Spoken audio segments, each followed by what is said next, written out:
Okay, guys, we are live. So for those listening at home, welcome to the Dungeon Musings YouTube channel. My name is Kevin Madison, and I will be your friendly dungeon master this evening, or this afternoon, or this morning, depending on where you are.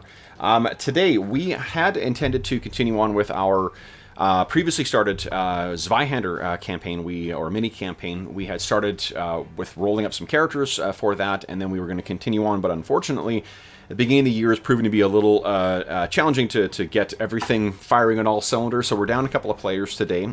And rather than scuttle the session or continue on with a short-handed game, what we decided to do is go back to a theme that we had last year, which was 2D20 games, and we will be rolling up some characters for Conan: Adventures in an Age Undreamed Of, published by Modiphius Studios Entertainment. Modiphius Entertainment. This is the special edition.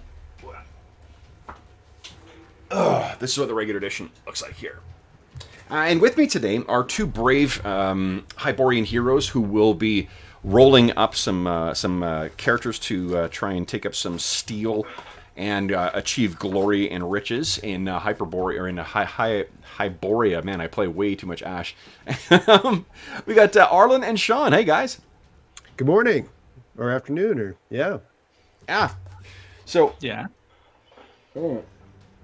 One advantage we have today as well too is Sean and Arlen are both pros at the Conan game. So it is going to be interesting to see. We had talked previously on the podcast about, and actually in my review of this game as well too, I had talked about how the game it plays best with a small group of characters, and particularly small group of players, and particularly a small group that actually knows the rules. So we will see whether that proves to be the case as we generate some heroes. Now, we made the decision to play this about 10 minutes ago, so there's going to be a bit of fumbling to make characters and whatnot, but this should make for an entertaining session. Now, unfortunately, they still haven't updated the sheets on here right yet. So the Conan... Oh, hold on, have they? What aspect, Kevin? It just used to be a bit fiddly. It looks a little better. It's still a little fiddly, but I think it's a little better than it was. Okay, originally. terrific. The thing that doesn't work is the talent. The polyhedral for the talents is still hinky. Last time I tried. Oh, is it? Okay. But it's the least critical thing on the character sheet. Yeah. Okay. So, and it's better than than nothing, I suppose. So yeah, the basics works fine. I think the basic mechanic works fine. Yeah. So what we're going to do then, for those listening at home, we're going to walk through we're going to go full on random character generation. So we're going to go through the core rulebook. We had talked about, I had talked about possibly using one of the, because I have recently been plowing through the first two seasons of Vikings. I was like, we'll use Conan the Barbarian, one of the source books that has some cool stuff for some of the northern lands. But I decided that's not. I'd rather be surprised by the Homeland for our heroes. So let's dive into it. Okay, so then, guys, starting at the beginning here on page, what is this? 14, maybe? Page 13, yeah. Why don't they have... I guess there's not room because of the header. Anyway, page 13 of the core rulebook is where we're starting to create characters. And let me see here. I'll get make sure the stream's going. Stream is going. Terrific. And yeah, hey Ice King, yeah, new game, because we unfortunately we're down some players, so rather than waste time, we're going to take advantage of the random character creation stuff from this. So first thing that you determine in Conan 2D20 is, or Modiphius' Conan, is that we figure out where you're from. So we figure out your homeland. So then, guys, why don't you each give us a 2D20 roll, and let's see where your heroes hail from. 36. Hyrcania. Ooh. That's cool. And Sean, you are from the Bessonian Marches. Interesting. Nice. So you're kind of a northern colonist archer type, and Hyrcania is kind of like like Near East, mounted warriors, aren't they? Yeah, it's kind of like the sort of like the sort of steppe tribes that invaded the Middle East and then blended in with them, like the Turks. Like, very cool. Nice. Okay. So then what your Homeland gives you guys is an extra, gives you a language, and then it also gives you a talent. So the Hyrcanian, you have the talent of saddle and bow. The Hyrcanian riders are renowned for their facility while on horseback, with stories of these horse archers reaching far and wide. As one of these riders, you count as having the hunter talent, so long as you have a horse and bow ready for use. You can also reduce the difficulty of any animal handling test by 1, even if it reduces the difficulty to simple, to 0. That's pretty awesome. And the Bessonian Marches, you have the hunter talent, which is you've lived in the wild as lived with the wild as a constant neighbor and know how to take from that environment what is necessary for survival. When in the rural parts of your homeland, the difficulty for any survival test you attempt is reduced by 1, even if it reduces it to a 0. Okay. So the Bessonian Marches are effectively the northern part of Aquilonia, where they've pushed the settlers right up against Cimmeria. Yep. Yeah, so you are right on the edge of some pretty wild territory full of fairly wild people. Okay, so then next thing we do is generate your attributes. So each of your attributes start as a 7, and then with my permission, you can voluntarily reduce 1 or 2 attributes to 6 and raise them an equal one to 8. The timing of that I found to be a bit wonky. Like, it's better to just wait until you're at the end and then bump one up by 1, or like 1 or 2 of them up by 1 and another one down by 1. Because at this stage you don't know what ones are going to be important or whatnot. So it's kind of it's not a great thing. So we'll put a pin in that one. You will be able to make those changes later. Alrighty. Okay. So then let's see here. Now what we do is, so if you've got everything filled in there, it may actually already be filled in as a 7. When I was looking at it a moment ago. I filled mine in as 7. Oh, did you? Okay. Yeah. Okay. I will do so. So then what we do is we determine your attribute aspects. So we roll twice on the table. So we roll, let's go, a d20 you're going to roll. So each of you guys give us 2d20 again. Now I'm looking on, for those who may want to follow along at home, we're on page 17 now. All right, Arlen, so you got, let's see here. Sean got, no, you're first here. 18 is charismatic, and 7 is eagle-eyed. So you're charismatic and eagle-eyed. And Arlen, you are strong and resolute and wise and friendly. So then what you do is each of the, let's see here, you select the best and worst from among all 4 of your mandatory attributes. So the mandatory attributes are set by each of your aspects. Yours are, let's see here, strong and resolute is brawn and willpower, and wise and friendly is intelligence and personality. One of those gets +3, one of those gets +1, the other 2 get +2. And then for you, Sean, yours are, you're charismatic, so it's personality and willpower, and eagle-eyed is awareness and coordination. So again, one of those will get +3, one of those will get +1, the other 2 will get +2. Let's see.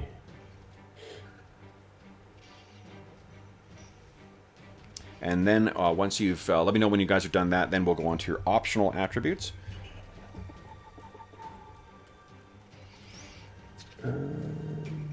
Yeah, I've got, so I did mandatory attributes. I did +3 for brawn, +2 for intelligence and willpower, and +1 for personality. Cool. There's more forceful than... He's going to be kind of tough and smart, but not quite so much of a talker. So unlike your other characters. I know. I never play characters like this. But this is what the system is built for playing. Absolutely, so yeah. That's, you know. Yeah. And given that, I went with, I'll go with personality as the top. There's a temptation, willpower would be probably some magic use, but I don't think for a short session that's probably going to probably my best bet. So in this game, at least. So I think awareness and coordination for the +2s, Yeah. and willpower for the +1. You know, the core rulebook doesn't really offer you a lot of options to actually start as a Right. as a wizard, right? Like the what is it, Scrolls of Skelos offers you more options for actually starting with sorcerers. Right. But if you, and it, you know, Sean, like, you know the system well enough that if you really want to play a sorcerer, we can grab Scrolls of Skelos and look at that instead. I mean, it's a temptation, but if we had 5 hours, Sorcery is tempting in Hyporia. yeah, and I haven't played with it myself. I mean, I've been trying to prepare for it for my game, but I haven't played with it myself. I find like we got what else we got to do today. You know, so if you want to make a sorcerer character, that's fucking fine. You're only gonna like at best you'll be starting off with one spell, so it's not like you're gonna be having to pick a whole bunch of spells. Like the amount of suffering over what you could pick is less time in this than it is in D&D. Very true. Sure. You're talking me into it now. Okay. I was going to be so good. I was restraining myself. Yeah, so you fill out whatever you want there for your things. The next thing we need to do then is we'll move on, Arlen, since you already picked yours. So Strong and Resolute, you pick one of your optional attributes to get +1, and then under... I keep forgetting what your other one was. 1 and 10, and Wise and Friendly. So either Coordination or Brawn goes up by 1, and either Personality or Intelligence goes up by 1. Yeah, so what I did was I bumped Intelligence up to 10, and I bumped Coordination up to 8, because I remember how important parrying is in this Parrying is system. pretty important, yeah. Okay, cool. So then that is set for you. And Sean, have you picked your mandatory attributes yet? Yes, I've gone. I went with willpower +3, personality +2, awareness +2, coordination +1. Nice. For my optional, I went with intelligence +1, and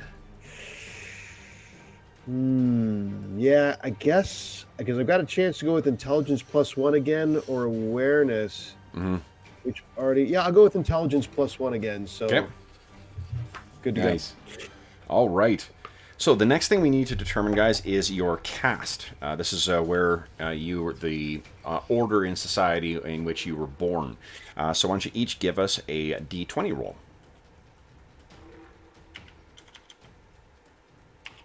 So 9 for Sean. 9, you were a merchant, and Arlen, you were a crafter. Okay.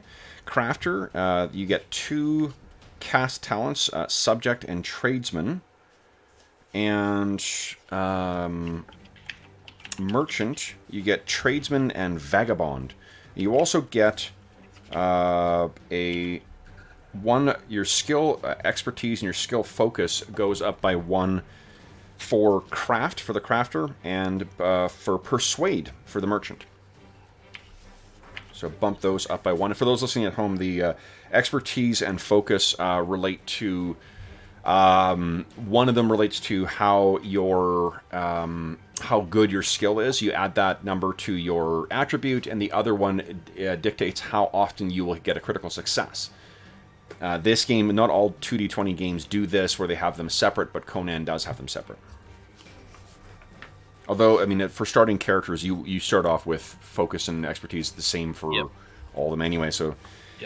Yeah. All right, and then let's see here. Your social standing is also dictated. I think each of you guys has a social standing of 1 by virtue of your caste. All right. And let's see here. Your caste talents. Subject does... You're a subject in good standing to a lord or a king while subject to their laws. The taxes you face are much less than the more expensive taxes others experience. When you pay upkeep within your homeland, you can reduce the amount of gold the upkeep costs by 1. So when you're in Hyrcania, Arlen, you'll be, which is on the far side of the Viliet Sea, so... Right, good luck with that. It's unlikely to come up all that much. Tradesman, though, you have passed apprenticeship with a tradesman or within a guild. While your talent may be mediocre at worst or worse, you at least have a fallback plan. While carousing, if you don't have sufficient gold to pay for your upkeep, you may offer your services to a tradesman or a guild in order to cover your upkeep. That's interesting. What do you think especially given the nature of the Hyrcanian society, what do you think the craft would be that you were sort of specialized in? Well, I'm wondering if so. The two that came to mind are A, some type of blacksmithing for horseshoes because they're a nomadic riding people, Mhm. and then the other was some type of like fletching because they're big with the bow. Yep. Yep. That either Or probably the or even fletching the bows themselves too. You could be a or even bowyer, the bows themselves. Yeah, right? bowyer. Yeah. That would be. Because I think Hyrcanian bows are a special fucking thing in the game, aren't they? Yep. From horseback, I think is if I recall correctly, they have a special horseback. Yeah, Hyrcanian horsebow. Right. Is a specific weapon. Mm-hmm. It's a little bit buried in the prose, but you get a bonus if you're firing it from horseback. Mm-hmm. So, and we got a handy dandy illustration of the Hyrcanian bow. Oh, nice. Right there. That's pretty cool. That's pretty cool. Okay, so and we don't like all this stuff can be kind of up in the air until we get to the end and we finally finish meeting this character. The Sean for merchant, so you gain tradesman, which is the same thing. Like you can support yourself with your craft and vagabond.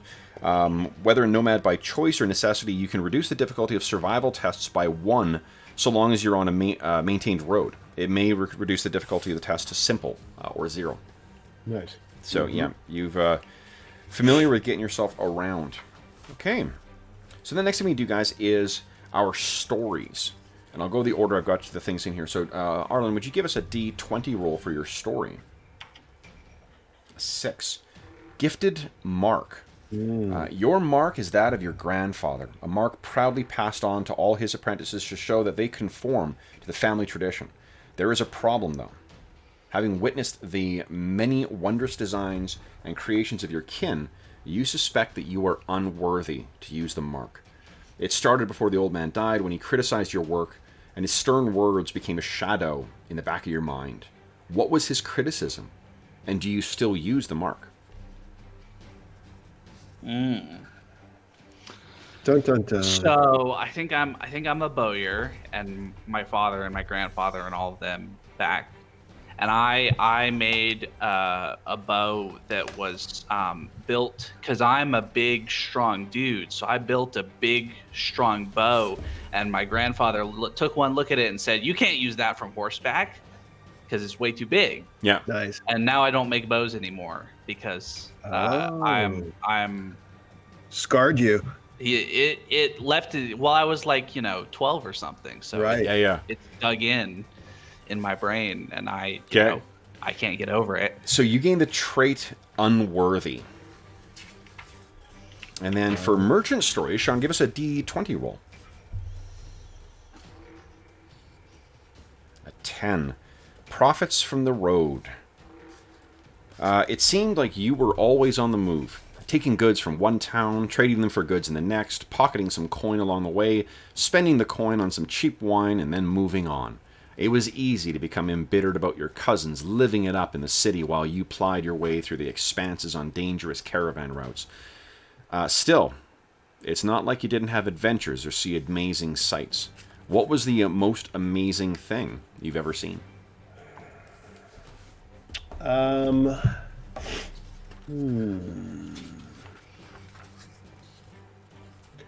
me see here.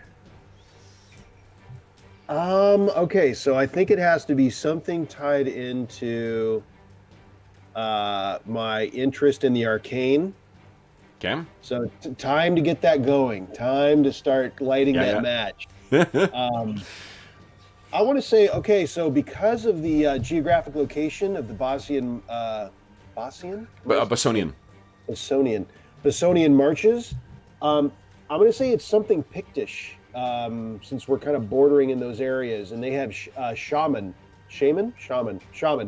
So I'm going to say that I was fascinated with there was a caravan of the Picts, some you can't even deal with if you wanted to go in there, but some on the borders probably have, they trade a little bit. They're part savage, but part, they don't immediately attack, kind of a thing. Yeah. So probably a shaman that was sort of the I somehow witnessed her abilities, and and it was the first time I'd seen anything like that. So it kind of lit the match. Okay. Like, so I was just a merchant, I'm just a guy but all of a sudden that, now I'm sort of fascinated. I'm a borderline obsessed. It could have been, I mean, if you were trading in the colonies across Thunder River, because Aquilonia has been pushing across in the kind of like current timeline of the campaign. They had been pushing colonies across Thunder River, and the Picts have been pushing back pretty fucking hard. So you may have witnessed an attack and the power of one of the Pictish sorcerers or sorceresses. Yeah. No, I like it. And maybe even like Aquilonia was encouraging merchants, like, hey, we've settled this a little bit. So over I went, but it's not that settled. No. And and got a little taste. Okay, let me grab my copy of Scrolls of Skelos. No, sorry. Scrolls of Skelos is the Mongoose one. This is Book of Skelos. So let's see here. Oh, where am I? Okay.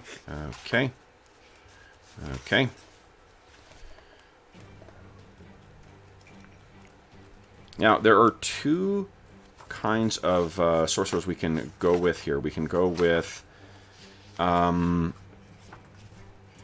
the Book of Skelos sorcerers, but there's also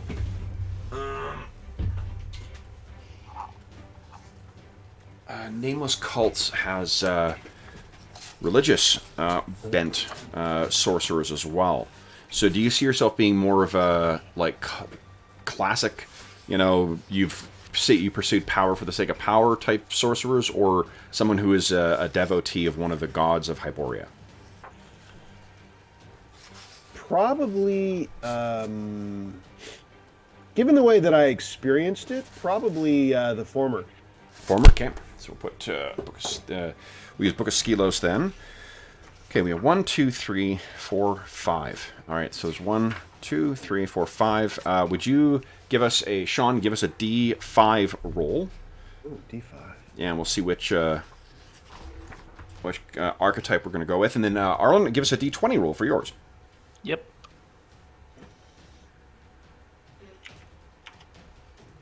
An 8. Noble Warrior. Hold on here. I got an idea.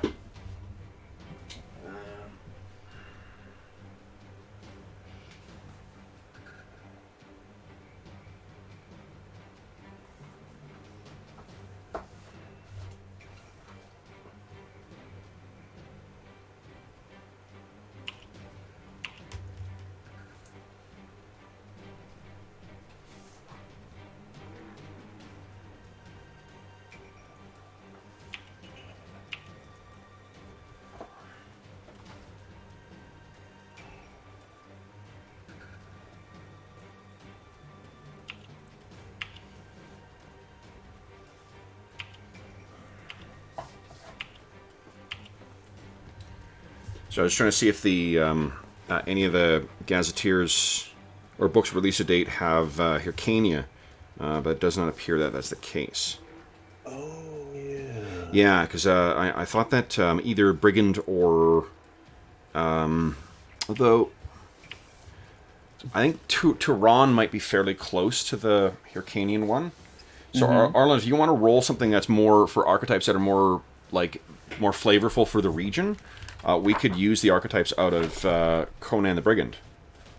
Let's see what's in here. Oh, are there archetypes? Let me look and see. Good call. Yeah, I think the Brigand is as close as you get. Yeah, because the other ones don't. They haven't gone as far as Hyrcania, and I honestly don't know what the status of the game is at this point. It's been quite a few months since we got the last one. Brigand's got some good. It's got some good. Turan and Hyrcania are kind of blended. Yeah. So let's do is let's keep the archetype roll, and I'll just be a Kozak from the Brigand rulebook because that seems to fit more. Sure. Yeah. So the Kozak is the most infamous of all the brigands west of the Viliad. Some say they're born in the saddle, though they've only been a recognizable force for perhaps 50 years. Masters of banditry, the Kozaki, are like a sudden squall. They appear from seeming calm, wreak havoc, and leave devastation in their wake. Among their numbers are the worst scoundrels of the Hyperborean age, though bound by the Kozak Code. Every Kozak can survive in the steppes, has killed many foes, burned caravans and towns, and slain anything or anyone who gets in the way. Pretty cool. Okay, and then your sorcerer roll was a 1. You were an alchemist. Interesting. Sitting among the braziers and oils, the alchemist What stirs. page are you on, Kev? I'm on page 59 of the Book of Skelos. Yep. So the alchemist stirs the mixture, waiting for the metal in the fire to glow so that a turn of the screw might preserve the mixture for the next stage. The metal glows, the ratchet turns, wine is sipped, and the process is renewed. The moon sets on another night spent ennobling metals. While much of the population calls you a wizard, you know that unlike mere ritual, there is method and procedure governing your works. You might not understand why a cause commands such an effect, but they're recorded, confirmed, and you have mastered their preparation and use. Sweet. So, set these aside here. So start, go ahead and apply all our cast, or not cast, but The archetype, yeah, so each of the archetypes, for those listening at home, each of the archetypes has a career skill that you get 2 points of expertise, 2 points of skill focus in. They also have a career talent that is like a signature ability, and then you have mandatory skills that you get 4 of, and then you also have elective skills where you pick some from within there, and then the archetype, the last thing it gives you is some equipment. So, and then when we are done, I wonder if there are natures.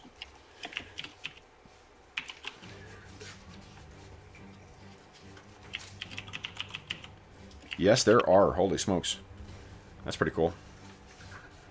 Brigand natures, and I'll bet you there's sorcerer natures. Outstanding. I haven't had a chance to make use of either of these books yet, so that's pretty awesome. Yeah. Agreed. Okay, and then we'll go on to your nature as the step 6 in character creation afterwards. So let's take a look at your character sheet, see how these dudes are coming together. Pretty awesome.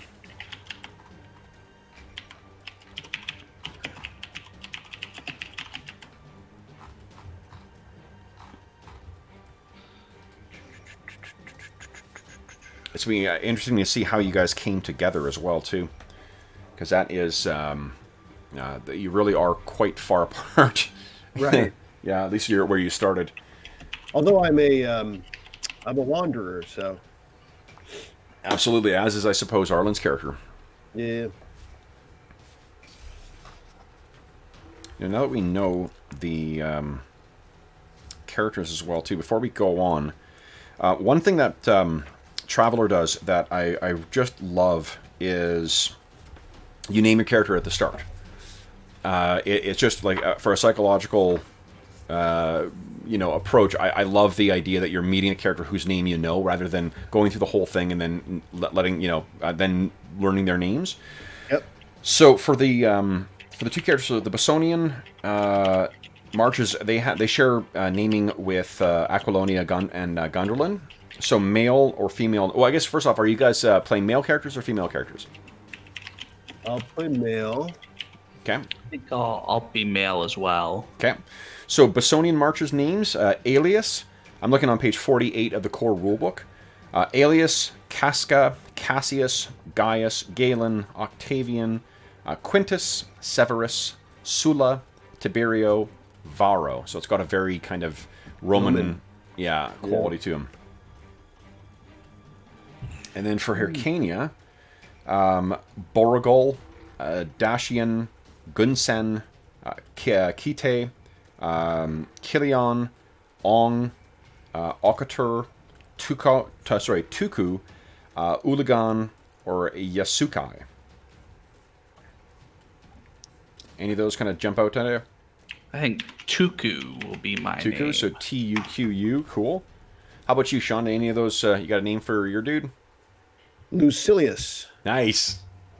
Okay, so Lucilius and Tuku. Love it.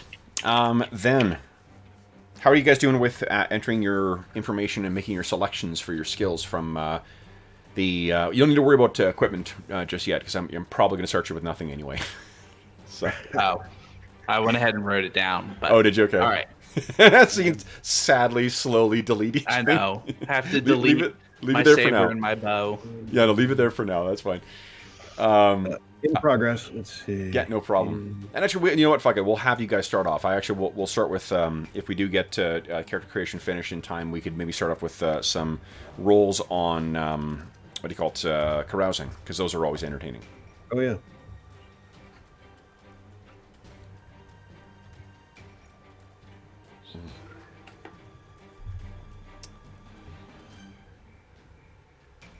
Yeah, this so that for those who may be curious about the map is something that came from the Mongoose RPG that came out. It was the predecessor to the, or there's two versions of it, I guess, but it was the predecessor to the what do you call it, to the current game. And this map is actually not, it's a mishmash of pastiche works and Howard's works, whereas the map that's in the Conan Modiphius book is just based on Howard's work. So it's if you're curious as to why this looks different from it, it's just this one, I could find a better, higher res image of this than I could of the one from the Howard book, so, or the current role-playing game. Okay, cool. So then, Arlen, I guess if you're finished with yours, why don't we roll your bandit nature? Give me a D20 roll. I'm looking at page 14 of Conan the Brigand. Yep. I can't see here. Renegade. Renegade, nice. So some have no ethos, no creed, no god. They exist. They understand to remind other men that their beliefs, their idols, their heroes, and their dreams are like flotsam and jetsam of a torrential river, moved by tides they cannot understand. These souls act according to no law, but embrace the wanton chaos. Entropy is their constant companion, and helping the world burn itself is the only legitimate vocation for one who is honest about the world. Such folk are uncommon, though if one has raided long enough, they are easy to identify. So, cool. You have some +1 to willpower, +1 expertise and focus to insight and resistance, +1 to expertise and focus to 2 other skills, and then a talent associated with those as well. Pretty awesome. Pretty bleak. I'll leave that open here. And then what about Lucinius? Is that right? Lucilius. Lucilius. I'm going to write these down so I don't forget. Tuku and Lucilius. All right. So Lucilius, do you have your stuff entered there, Sean? Good. Okay, so I'm on page 62 of Book of Skelos. Give me a D20 roll, please. Let's see your nature. 11. Practical. Practical. I'm the merchant. Yeah. So let's see here. Oh, and that practical is from the core rulebook. So let's see here. Practical. Where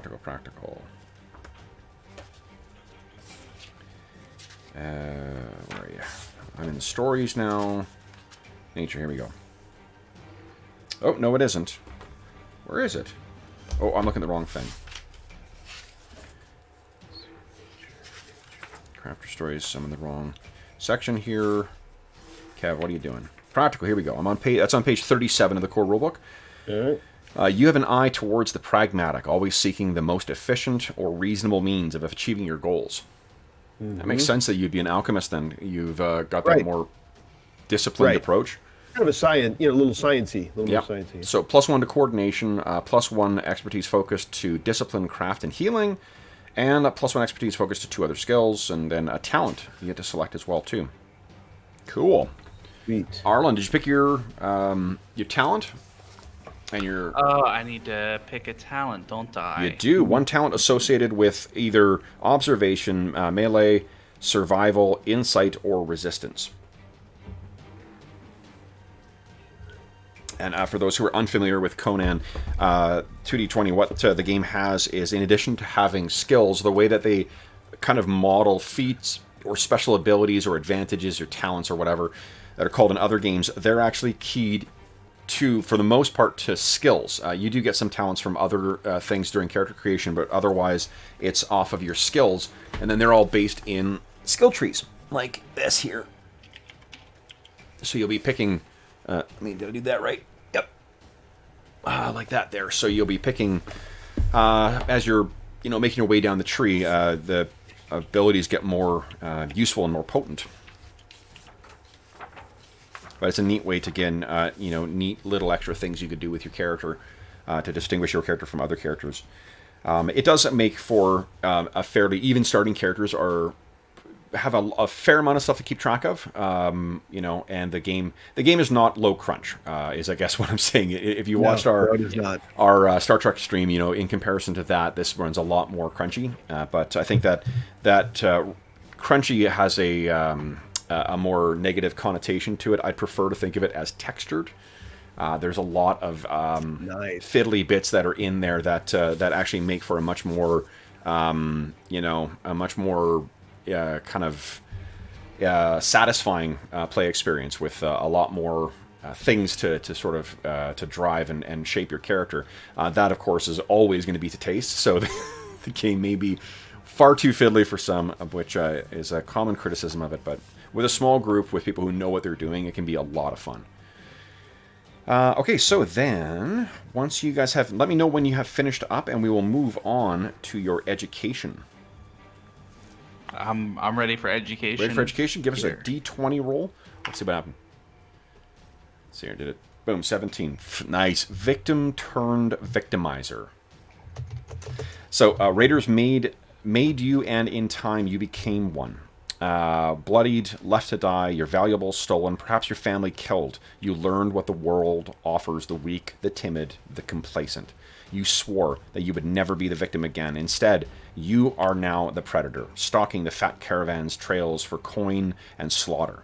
Sometimes you recognize the look of your victim's eyes, but you quickly dispatch them and forget. Geez, do you think your grandfather's still alive? No, I don't think much of my tribe is still alive. Okay, so I think it's, yeah. Okay, so then that's amazing. So you'll never be able to live it up to, to make it up to him, right? Or to prove him wrong. That's incredible. Just locked in. You're just that's it. Yeah. Yep. And Sean, let me know when you're ready for your education as well. I am. And no rush too. Take your time to make it. I know that with the sorcerer, there is more stuff to kind of keep track of. Yeah, I'm picking my... So I chose Master of Formula for a talent, and that requires choosing a specific enchantment, petty enchantment. Mm-hmm. I think I've got to go with the solid, basic exploding powder. We're going to go with that. Nice. Yep. Yeah, it was something like that, probably, that, it's got to be a little bit showy, that I noticed with that shaman. Yeah. And maybe that was it.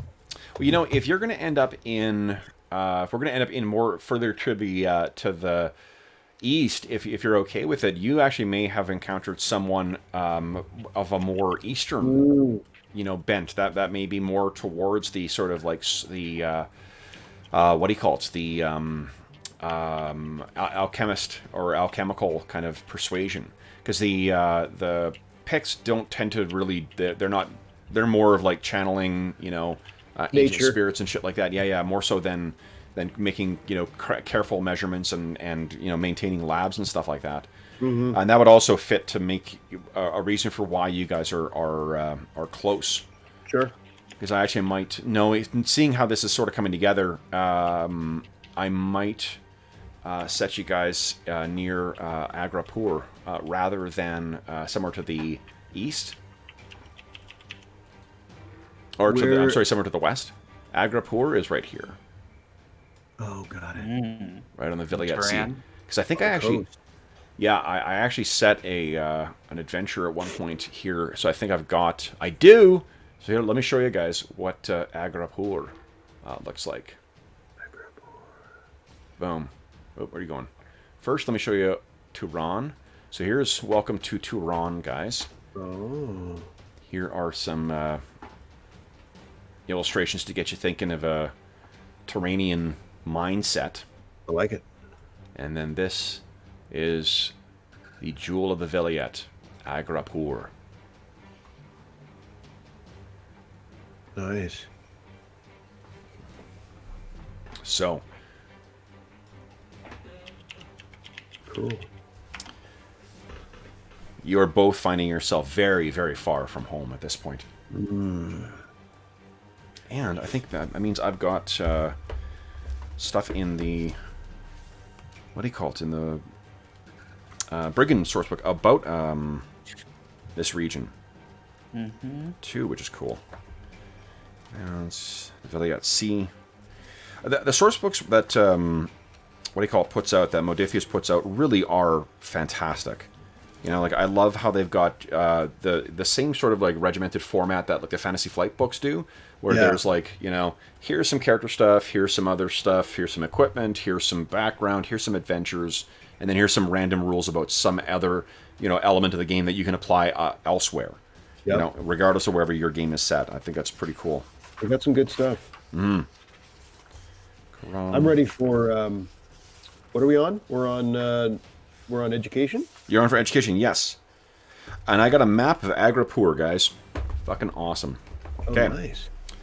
So then, education. Would you kindly give us a D20 roll? I'm on page 63 of the Book of Sealos. 14. Gain the favor of a demon. There we go. Things just got started. Pretty awesome. Okay, so let's see here. Sorcerer's Education. Apprentice, Mystery Cult. Okay, so that actually might be in the core rulebook as well. Interesting. Let's see here.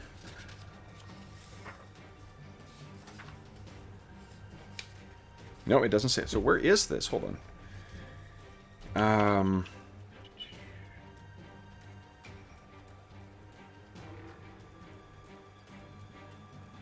Oh, sorry, we're rolling on... That was on the story.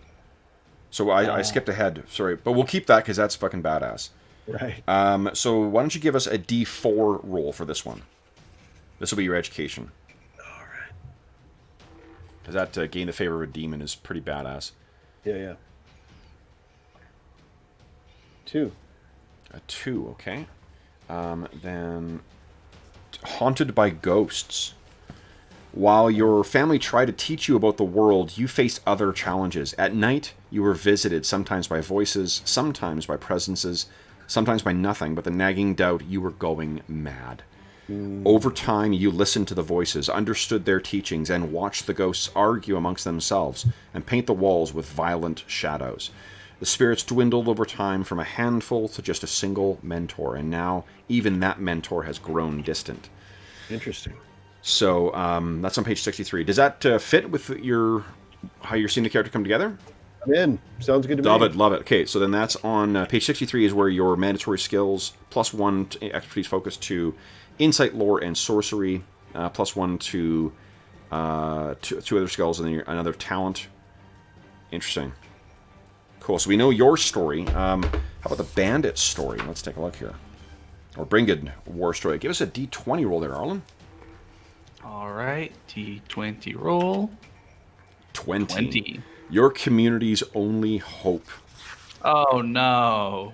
They turned to you after your parent died, and they needed food, shelter, something to weather the storms that assailed the peasants of the world. You could not help them, but you could help yourself. Spies for a group of brigands were willing to pay top coin for information on good targets. Your village had a store of sacred artifacts, ones they refused to sell for food. You betrayed them. In the end, you decided it's better to be well-fed and hated than poor or admired. So the sacking of your town was your fault. God, yep. That Classic. Is fantastic. So +1 expertise and focus to command and survival. Oh man, that's great. And I see there's some optional archery rules on page 16 of the Brigand 2. Oh yeah, those are cool. Rope cutter, pin are 2 signature moves. Interesting. And this is from trick shots. Cool. So signature moves are things you can purchase for the same cost as trick shot. The talent under marksmanship, or not under ranged, I guess ranged combat or whatever the skill's called in this game. Pretty badass. What did you pick as your single item that you tracked down that once belonged to you, Arlen? For Tuku.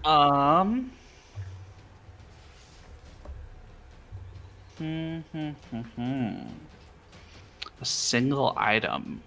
Yeah, so one thing that you get from your education as a victim turned victimizer, a single item you track down which once belonged to you, as well as the finger bones and teeth of he who stole it, or she. I think it's I'm just gonna go with the bow that I already got from my Kozak thing. Yep. That this is a special bow, right? This is one of the ones my grandfather made, and nice. I had to track it down. Yeah, I couldn't just let some raider take it.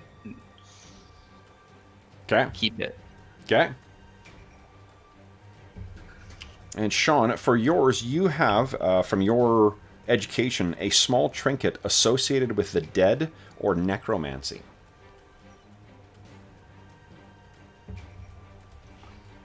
Yep. Is Sean frozen?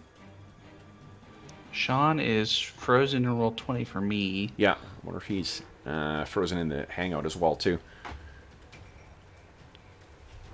Let's see. Okay, so we did your story.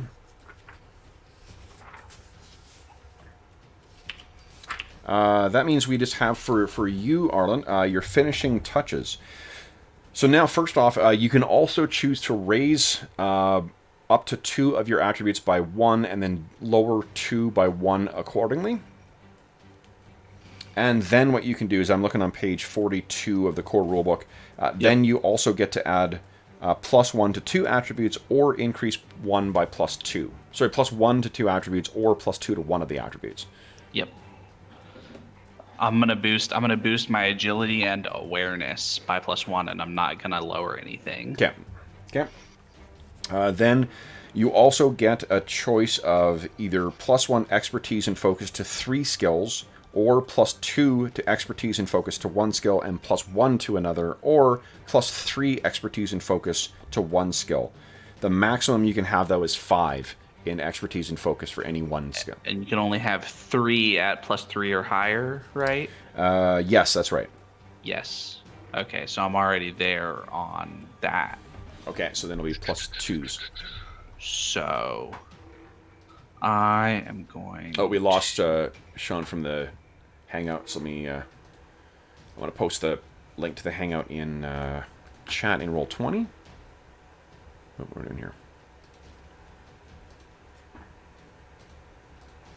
There we go. Boom. For when he comes back. Yeah, Seuss, it is, Seuss said in chat that I'm really interested in the game, but it looks a bit complicated. It plays a lot better than what we may be making it sound. There is quite a bit of moving parts in it, in terms of your focus and your expertise and whatnot too, but it is, honestly, if you're able to grasp like AD&D, you'll be able to get this with a little bit of play. It becomes a very intuitive game. And once you're through character creation, and I guess the other upside is that with the way character creation goes is because if you go with the random character creation like what we're doing, you don't really need to know the system terribly well. You know, at most what you're doing is looking up 3 skills or 4 skills, seeing which talent sounds kind of cool, and then going with that. There's also a free quick kickstart or quick start. Forgive me, with the game as well, too, that you can get on Drive-Thru RPG that gives you a flavor of what the game's like, too, so you could try it out without having to actually dive in. But it's definitely, there's as I said, it's more textured or crunchy than, say, AD&D or, even like some of the other 2D20 games. The Star Trek Adventures is a lot less mechanically complicated than what this one is. Okay, so did you pick your skills for Tuku? Yes, I've picked my skills. I've got parry, boosted, ranged weapons boosted, and my craft skill boosted. Cool. Okay. Now you also get to pick one additional talent. And I'm trying to decide between, because I played this before, I know how cool it can be to go all in on one talent tree and get some of the really cool stuff down the line. Yep. But I also know how useful it is to get some of those first level talents for basically for melee and parry and for ranged weapons, because those are all really useful. And your guy does sound like a martial character, like, you know, in some ways we you know, okay, Sean, I just heard from Sean, he's rebooting. He froze his rebooting. Okay.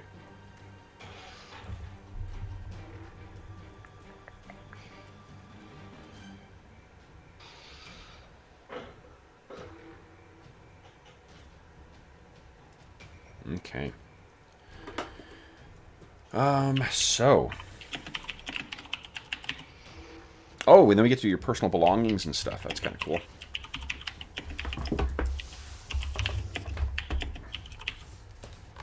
There are also, so I'll say, there's also some really fun random elements you can introduce between sessions as well too. Like there's rules for actual like carousing downtime kind of stuff in this that can be a lot of fun. It doesn't, you don't track treasure the way you do in other games. Like the way that treasure is abstracted in this is in handfuls of treasure.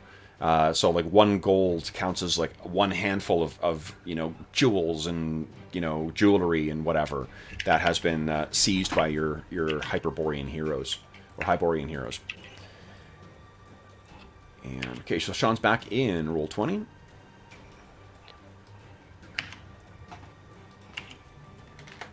I'll post that link again. Cool.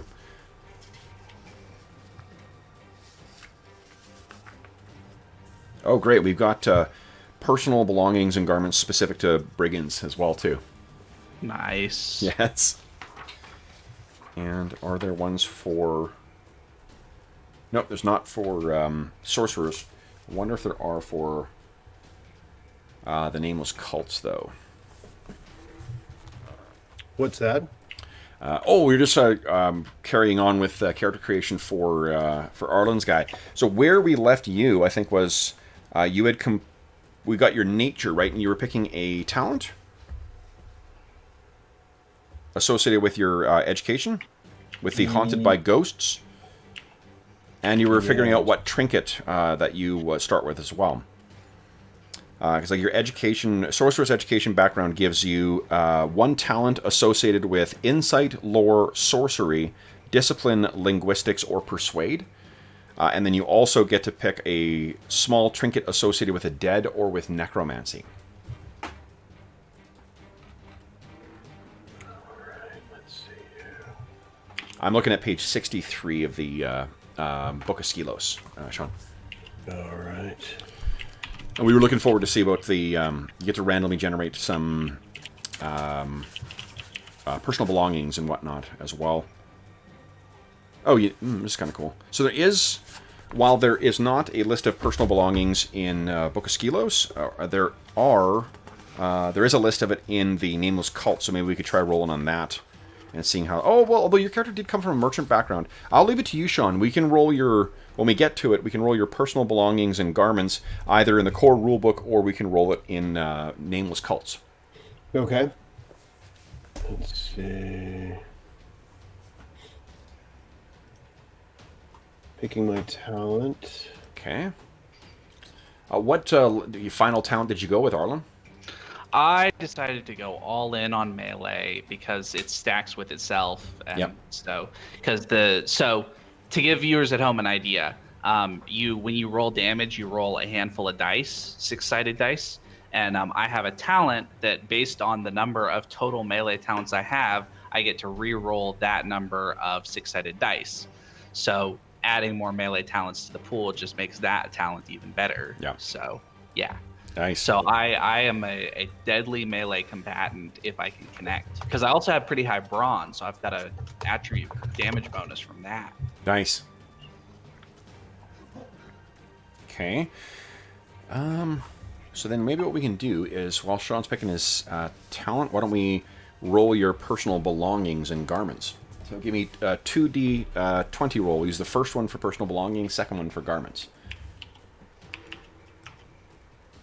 So an 11. You have a snake-headed walking stick as your personal belonging.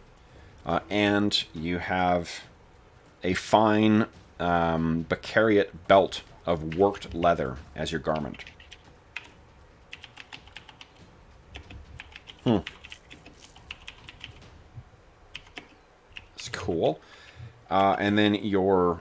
why don't you give me that same roll for your weapon and provenance, and we'll use the first one for the weapon, second one for the provenance. Nat 20, nice. So you have a lance, and you have a scar dealt by this trophy. So it was a lance used on you.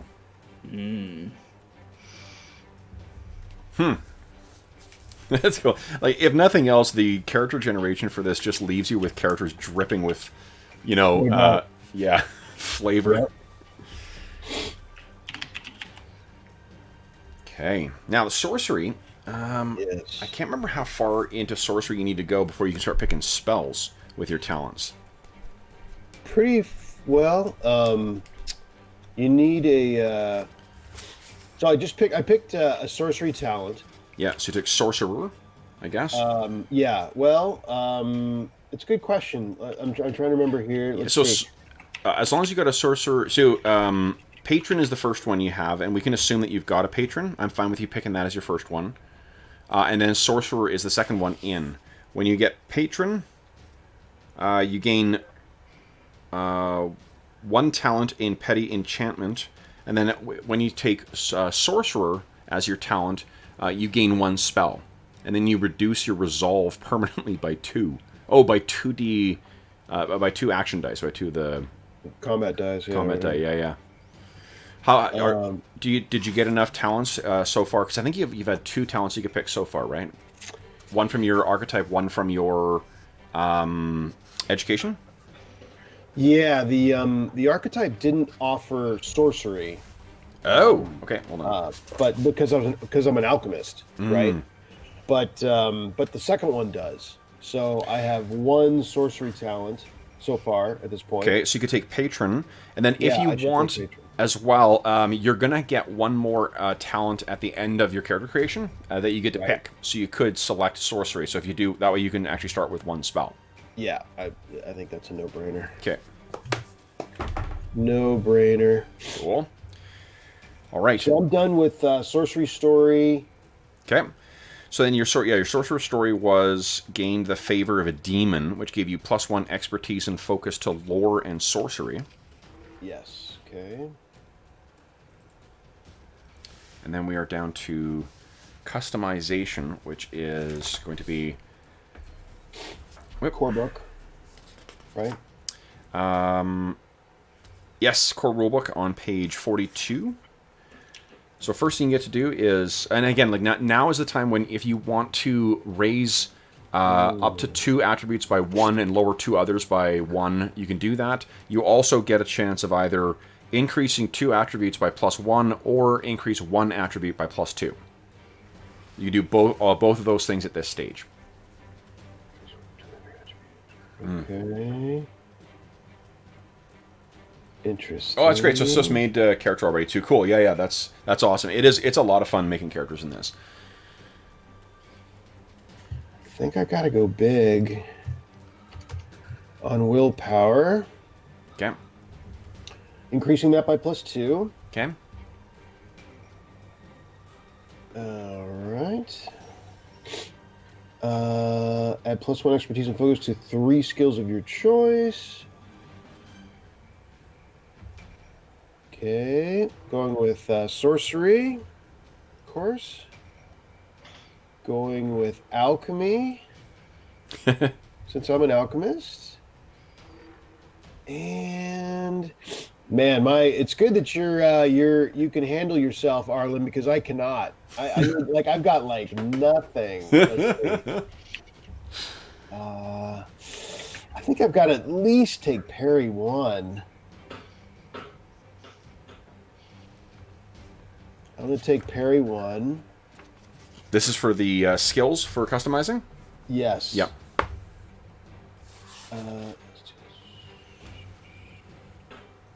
And remember that no skill can start at a maximum of +5, and you can have a maximum of 3 skills at +3 to start. Let's see here. So I'm good with that. Yep. We got 2 at 3, so... Wait. Nope, that's wrong. I got 3. I got 1 at 4 and 2 at 3, so I think I'm okay. Okay. And so I'm good with that. Good double skills. Okay. I just heard from James. He did the schedule screwed up. He didn't realize we had our first session today, so yeah.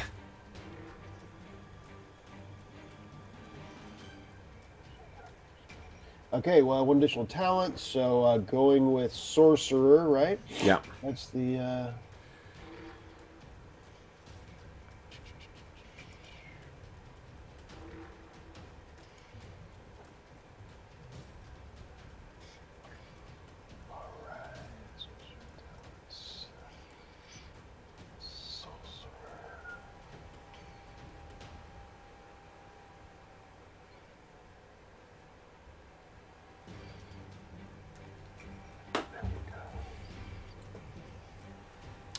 All right. So, then, the next thing we're going to be doing... Sorry, folks, there was a little bit of dead air there as I was distracted by Discord.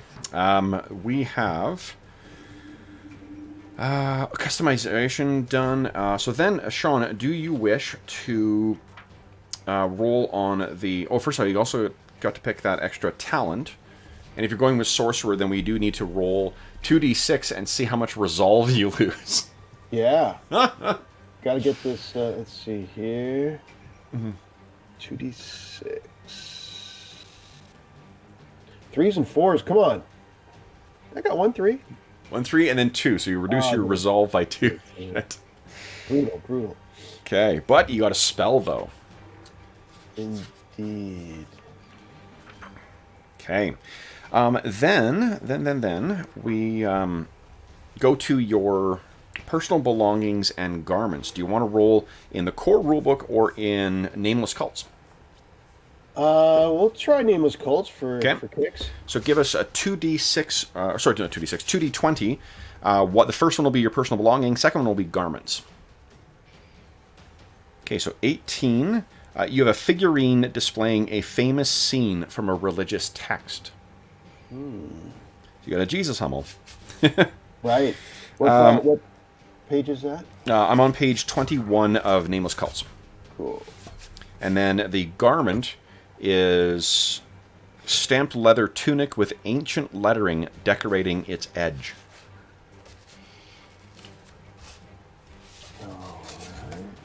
And then we'll use the core rulebook for your weapon and the provenance of the weapon.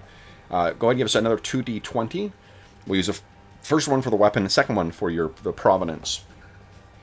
Okay, got this second.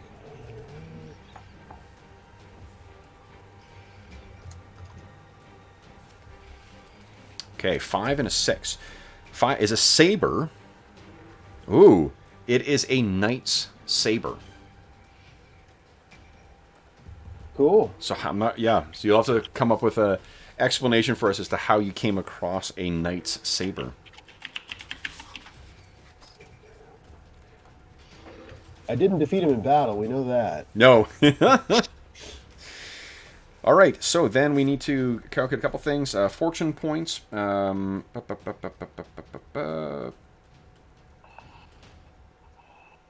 you begin each session with 3 fortune points, but at the time of character creation, you may choose to permanently spend 1 fortune point to increase an attribute by +1 or increase a single skill's expertise and focus by +2. If you choose to spend the fortune point, then no attribute can exceed 14 and no skill can have its bonus exceed +3. If you do that, do either of you guys want to do that, or you want to keep the 3 fortune points?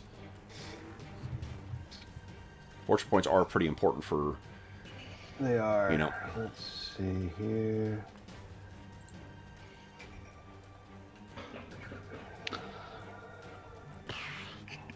What do you think?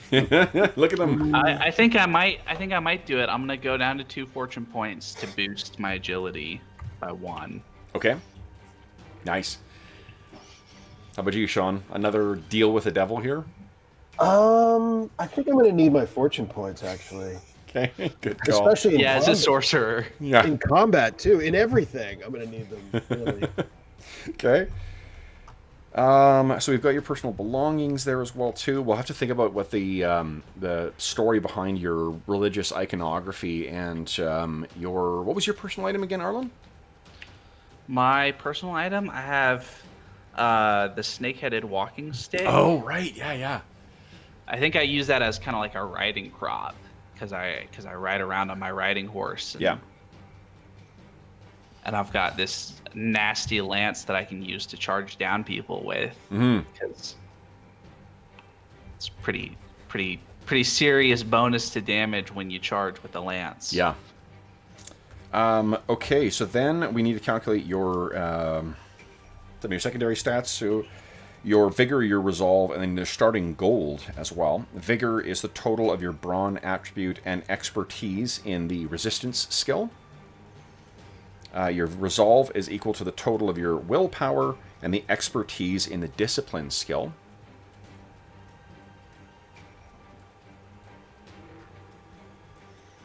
And then you have some damage bonuses we need to calculate as well. Oh, so your gold. Gold is the sum of your character's personality attribute and the expertise in the society skill.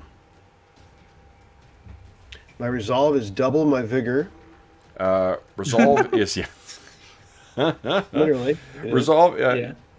So your resolve is double your vigor. Yeah, that makes sense. That tracks. Yeah.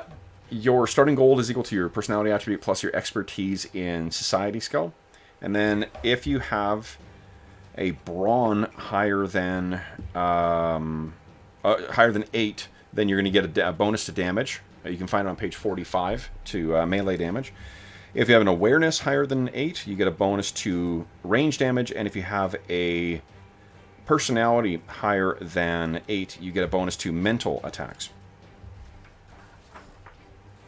And all that stuff you can find on page 45 of the core rulebook. Indeed.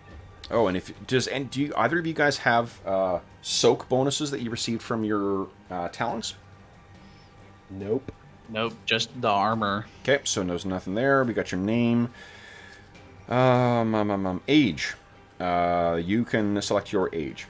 It says that one of Conan's first adventures occurred in his teens when he and his fellow Cimmerians stormed the Aquilonian border fortress of Venarium, putting all inside the sword or flame. And blah, blah, blah, blah. So you can decide whether your character is a seasoned veteran, middle-aged, or even older, or young. What are you guys thinking?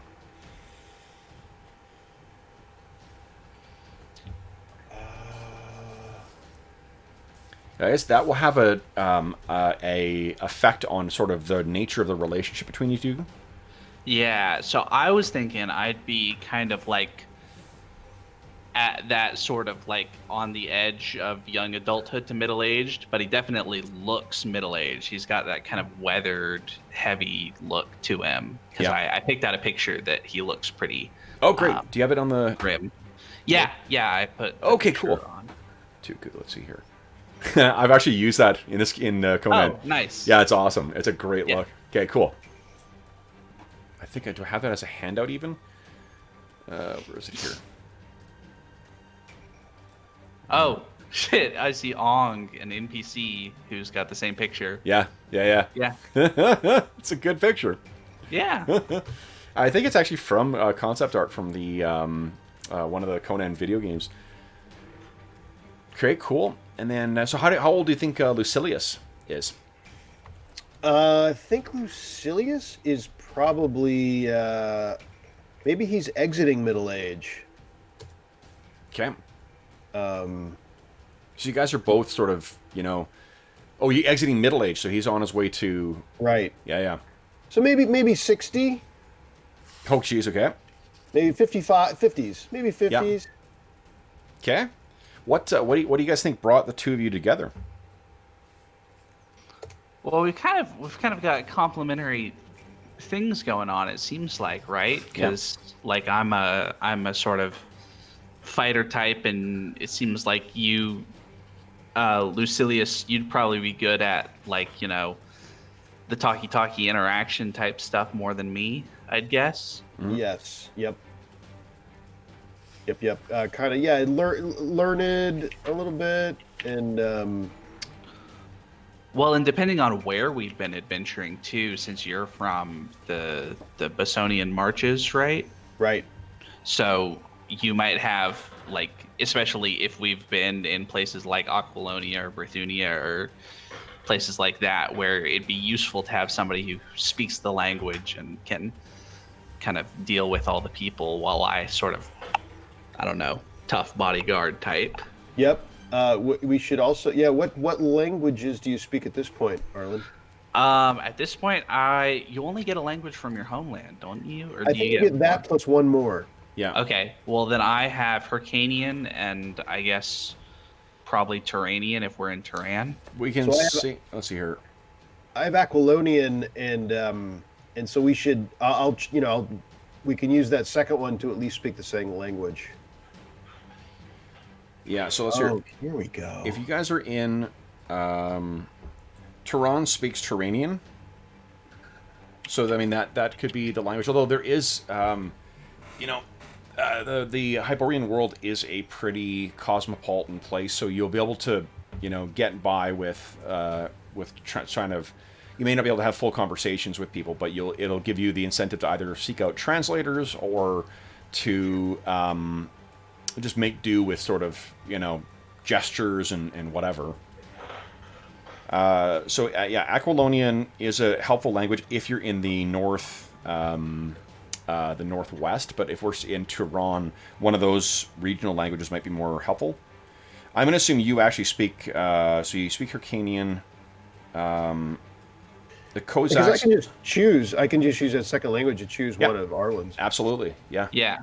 Yeah, so we could both speak Turanian, for instance, and then we've got most of kind of Central Hyboria covered, right? Because we've got Hyrcania and Turan and Aquilonia. Yep.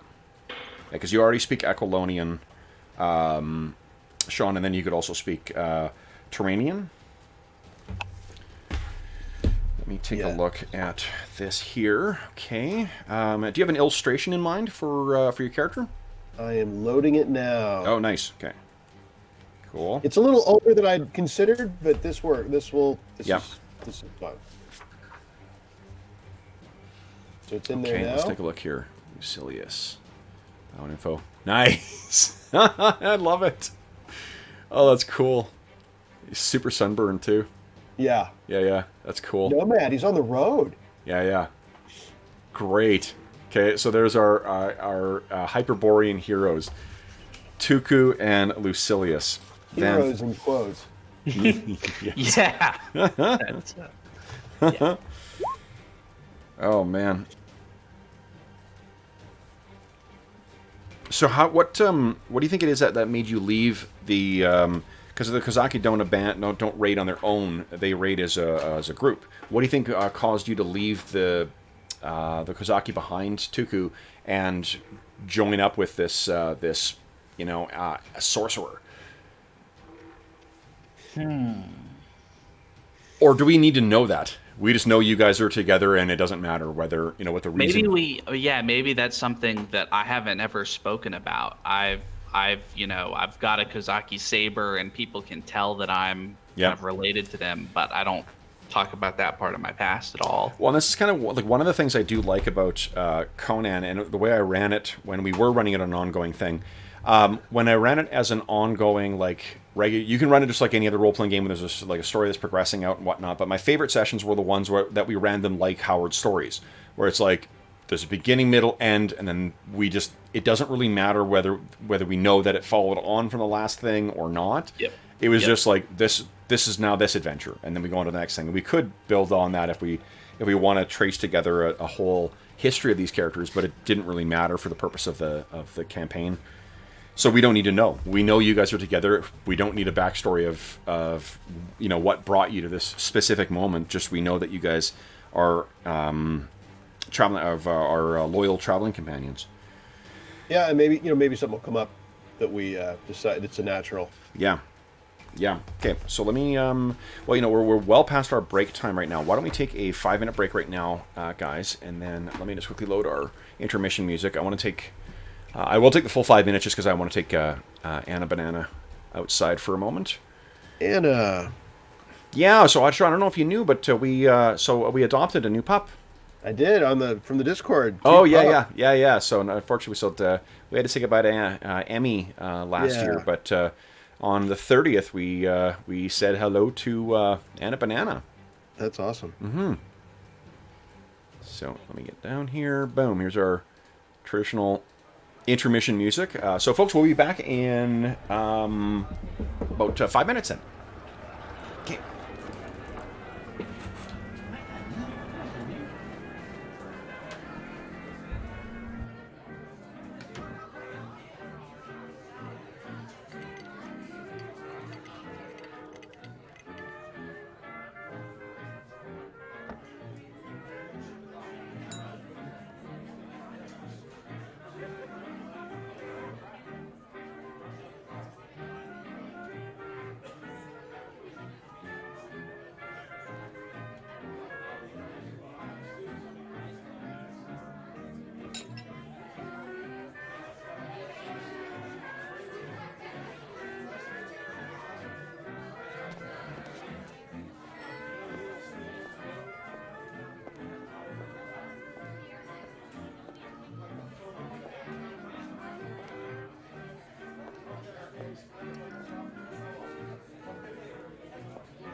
So Arlen, Lucilius, his melee is 0, his ranged attack is 0, and his parry is 1, just for your information. Classic. Yeah. Just so you're aware. Just so you're... All right. What, so at some point, if you look over and say, Lucilius, how about you do something over there? So you're fully briefed now on... I was telling Arlen that just so he knows, Lucilius's melee is 0, his ranged attack is 0, and his parry is 1. Just so Arlen's briefed now on. Who will be doing what in melee? Yeah. Right. All right. Well, I'll count on you to keep us out of combat by talking our way out. There you go. I'll be like, "Oh, gentlemen." Let's see here. What spell did you go with, Sean? That is just an excellent question, Kevin. It's a superb question. I'm glad you asked it. One to which you do not have an answer at That yet? is correct. Let's see here. Do you have any suggestions, Arlen?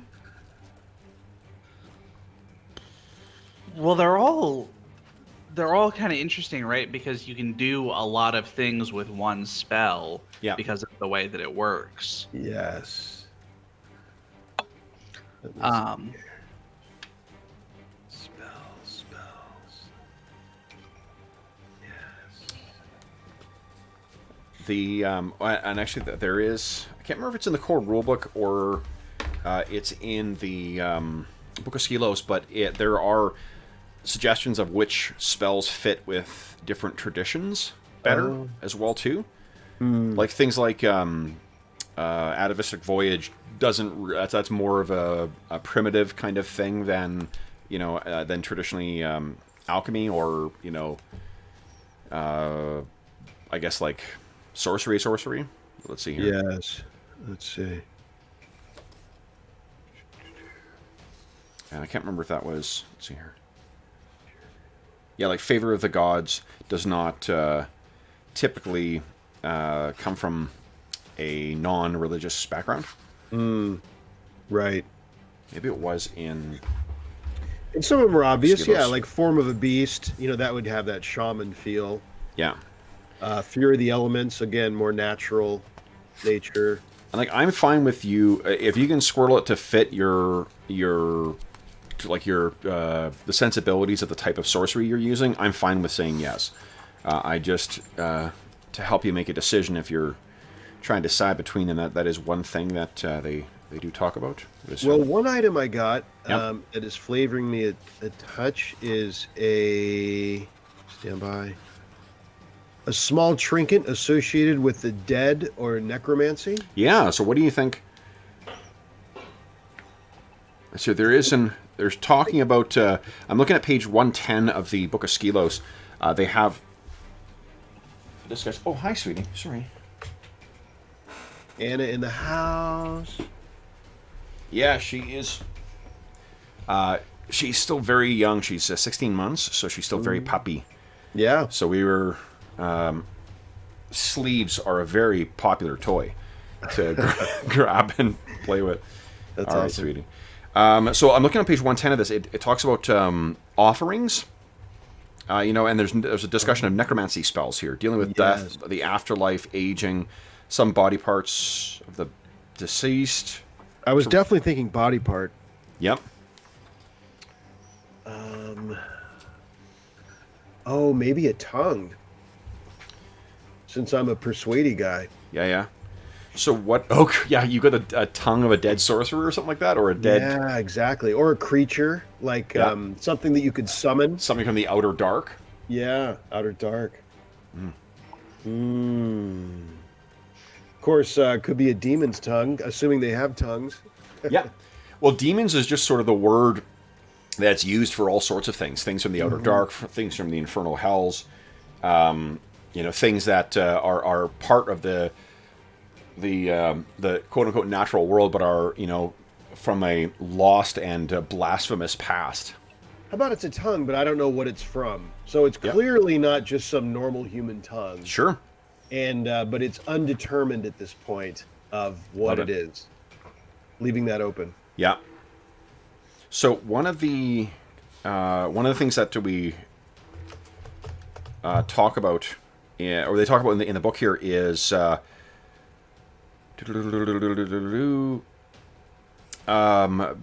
narration coming before mechanics, like how to sort of present Hyperborean and Howardian sorcery as opposed to other types of sorcery, other types of fantasy sorcery. You know, and that it doesn't give you like this is what it is. It helps. It's more of a this is what it isn't. You know, so it talks about like stripping away everything un-Howardian, which there's it says here verbatim is a very famous story involves a sculptor explaining how they produce a piece. When asked, they said, "I take a block of marble and chip away everything that is not the sculpture." Fantasy magic never originated as a solid mass, but over 80-some years. Howard and his contemporaries have commingled with later works and popular culture's conception of magic and its use. Accreted around the central armature of the old fantasists, we now have a substantial block, if you will. In Conan, magic is far less codified and more mysterious. Wizards in the Hyborian Age learn not from schools, but from random patrons, some of which are demons.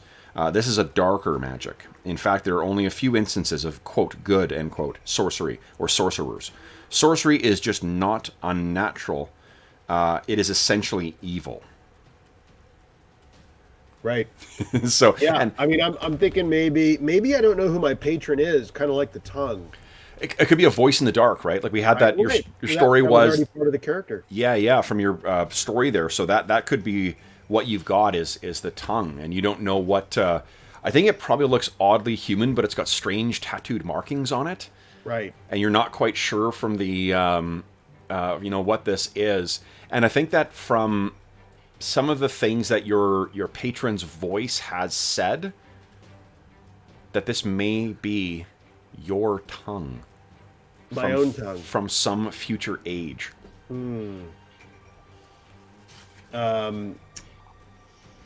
Yes. I probably got it from It's not clear that it is. It hasn't said that. Right. But it's intimated, it's intimated in things that it's said or the phrasings that it's had. That this may in fact be something of more, something that was of you. Right, and it's unclear maybe whether it's literal or, maybe metaphysical. Yeah. Like this is your destiny. Does that mean that's my tongue, or does that mean like I'm headed for that? Yeah. Whatever, something like that. So, and I think that the first spell you learn will likely inform a lot about what your character's patron was, and what your what you value as a character. I mean, if sorcerers, like one of the things they say in the core rulebook is that you don't accidentally become a sorcerer. Right. It is always an intentional path. So there's something that has caused your character to pursue this path of alchemy. And within the umbrella of that too, we also know that your character is very, while you're learning from demons, the method by which you're practicing is this regimented, Hyborian science. Perhaps something from a lost age, because there are lost sciences from gleaming Atlantis. As well, so it could have been that. Could have been from ancient Stygia, from one of the very oldest civilizations in the Hyborian world. I'm picturing that. So the alchemy part, is more sciencey, and kind of like the doctor, the medical doctor who thinks he's going to be really good at picking stocks now because he's smart, and of course I know science. So alchemy, like he thinks sorcery's like alchemy, and it's not. Like, oh yeah, no, it's good. I got this. Because I'm good at alchemy, which is kind of sciencey. This whole sorcery thing is just like that, and I'll be fine. And no. Love it. Okay, cool. Yeah. So, knowing that he learned from a demon, then what does that help you in deciding which spell? Either haunt the mind, raise up the dead, summon a horror. Those are the three I'm looking at. Ooh, very cool. So,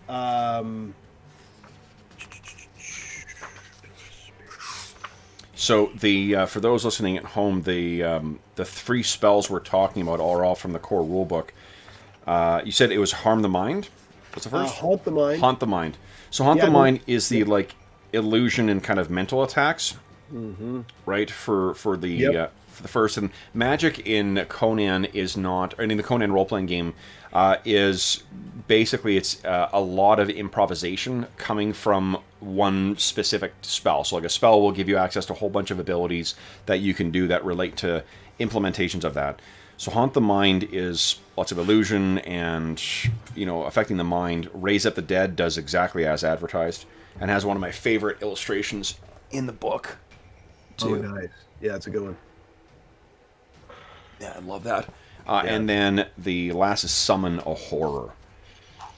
And oh boy. Right. Yeah. So what are you thinking?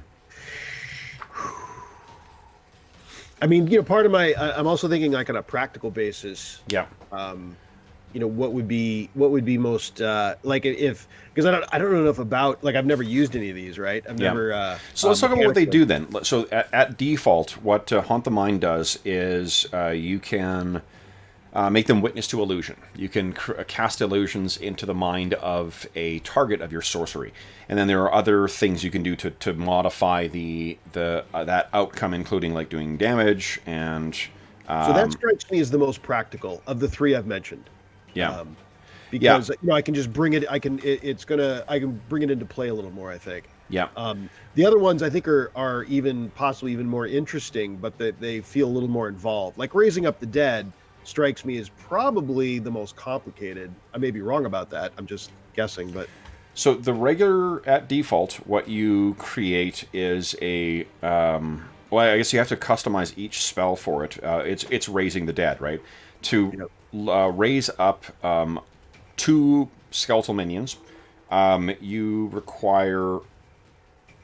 I think it's a daunting, so it's a D3 difficulty, which gives you unhallowed minions, and they would obey you for 2 days. No, for 1 day each. So you summon the minions, and then they would obey you for 1 day. So, what is your sorcery roll or sorcery skill right now? I have willpower 12 and sorcery 3. Nice. So let's just do this. Let's just see what. Let's say that you have access to 2 momentum. You'll give me 2 doom. We're not going to do that right now, but let's just roll 4d. Let's assume you roll 4d 20 for it. Let's see how many successes you would get from that. That'll give you an idea of whether. Okay. Oh. Oof. So that is a complication from sorcery, which is always fun, and only 2 successes, which means you would have not met the necessary to get D3. Why don't you try again? Let's see. And my understanding is every die that does not succeed generates a complication, and every 20 generates 2 complications. Oh, for sorcery. For sorcery. Yeah. So this would be 3 complications and a failure. Yep. Try that on, mister. Yeah. Now you do have fortune that you could use to See, that's where those fortune points. You better have those handy. Yeah. And then the other thing that's very interesting. I mean, this whole thing, man, is going to take even from a GMing would take some getting used to, because then I can't remember what it's called, but there's the player can ask for it, or the GM can decide that thing where it's an auto success. And we decide how many momentum, the player decides how many momentum they want to use in advance. Yep. And then you count up that difficulty. And for the number of difficulty level, and for the difficulty level not reached, every level not reached is a complication. So you end up with an auto success, but a whole package of complications. Eesh. That's the alternate way to go. Yeah. I can't remember what it's called. It's got a name. Success at cost, I think. Yeah. Anyway, just throwing that out there that's a whole nother thing. And that's kind of cool, because if you keep failing, like I need this one, so I'm putting it all in there, but then something horrible happens, even as it works. No, it's a cool, and I find it's a little more intuitive to use than the advantage or a threat and whatever mechanic from Fantasy Flight Star Wars. I'm not constantly having to be like, okay, now we got another crit success, and okay. Right. Yeah. But to Sus's question, though, from earlier, too, though, it does, this does make for you're having discussions about every dice roll as well, in the same way you are with like Fantasy Flight or Star Wars or Genesis. So you got 3. So you would have made the necessary successes there. Yes, with one complication. Did you roll? Oh, because you failed 1 dice. Oh, right. Yeah. Jeez. Right? Yeah. I mean, that's going to be every time. And the GM's going to have his sleeves rolled up for that because there's complications. Well, you know what I found? So if you're having a set-piece encounter with a monster at the end, you kind of need to build up that doom pool. The game doesn't work properly if you don't have access to that, because you need that big monster to be a threat at the end, and not just rolling 2d6 or 2d20, each time. Right. So anyway, so that's how Raise Up the Dead would work, and then Summon a Horror is a lot of these are D3 as well too. So I'm not fussed where with whatever one you think is coolest for Lucilius. Yeah, I think you're right that Haunt the Mind you would see a lot more regular use out of. I'm going with that one. Other 2 things, okay, yeah. It's good we talked about it, but I'm going with that one. Yeah, the one when I had I ran this for one of my gaming marathons 3 years ago, and it was that was the spell that we gave our resident sorcerer, and he used it a lot. He got a lot of use out of it. Cool. Okay, so then we've got that. I was looking at the what do you call it? Looking at the read the stuff on Agripur. I haven't even read this this book. It came in as part of the Kickstarter reward, and I just stuffed it on the shelf. Which book? Brigand, because one of the last. Brigand, yeah, it was one of the last ones to come in. That's a cool book. I've read some of that. Yeah. It looks great. I devoured when I was running it more regularly. I devoured the first couple of ones, like Thief and Barbarian and Mercenary. I read them cover to cover, and then we stopped playing it. And so then as the new ones came in, I was just boom, boom, boom, back on the shelf and never really paid attention. I think we're up pretty close to a couple new ones too. Scout I think is close. Oh, that's cool. And then King after that. Nice. Yeah, it's although these ones are coming out. Is Jason Durand, is he still the? I don't know. I don't think so. I think he's gone over to RuneQuest. Yeah, you're right. Dural. No, he's still. Well, hold on. As of Brigand, he was still line developer. Although, but he was amazing in terms of responding when there was Google Plus. He was on there all the time answering questions people had and getting feedback from the playtest stuff. Well, they're like that on the forum now. So the official Modiphius forum. Oh. I mean, I've asked several questions, and the developers always get back to you. Okay, cool. It's nice. Yeah. So okay, cool. Then I think you guys have your gear as well too, right? Yeah. Okay. Pretty much. So then let's now we need to refresh my memory of everything, to be honest. Everything in the game, not everything in total. Where am I? Who am I? What we need. So sorcery is you can take that as your action in the game, right? Yes. Casting a spell be a standard action. Standard action. Okay, cool. That's right, because you get 1 standard, 1 minor, and then you can spend Doom free. to get. You get serval free. 1 standard, 1 minor, serval free actions. Oh yes, free actions. Right. You can turn a standard into a minor. You can turn a minor into more free because you can't repeat free. Yeah. So if you wanted to repeat a free, you could turn a minor into free. Right, and then you guys act first unless I spend Doom to there you go. To interrupt. Okay, I remember. Yep. It's all coming back to me now. Seize the initiative. Yep. And that was that was pretty fucking cool. We did that with the Ghoul King. That was a popular use of nice. Doom at the at the table in our gaming marathon. I'm like, no. I mean, that's got a nice effect because that's kind of what I'm doing too. That I don't really worry about it. So for the most part, the PCs are going first, but then all of a sudden you're going to go, no, wait, when they're not ready for it because you're not using it. Yeah. That is one thing that I house rule in Shadow of the Demon Lord is it's really only massively powerful adversaries like liches and stuff like that have the mechanical thing to interrupt the players before they act. And I just find because of the nature of burst damage in that game, if you are running a fairly combat heavy tactical thing, if you want monsters to actually be around, you either have to fudge the hit points for them, or you have to you have to allow them to go before players sometimes.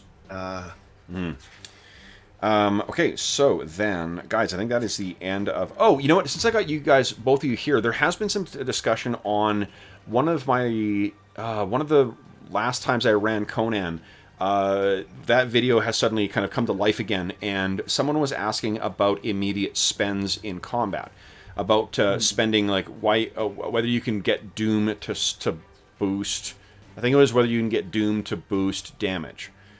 Rolls, and I was like, well, I don't think so, but I think, and the reason is because it has to come from the dice, from the result of the dice roll. Like, you can spend it on the dice roll to boost the number of dice you're rolling for your melee attack, but you can't use Doom to, like, add extra damage.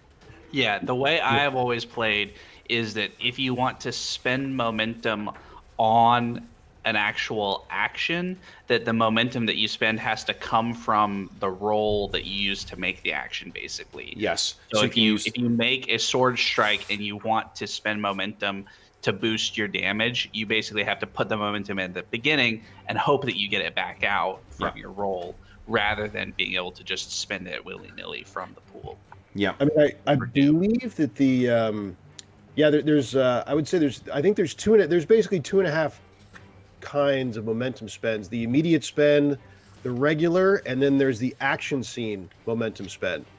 And the immediate spends are the ones we're talking about. They're not connected to a successful roll, and you can use Doom instead of momentum.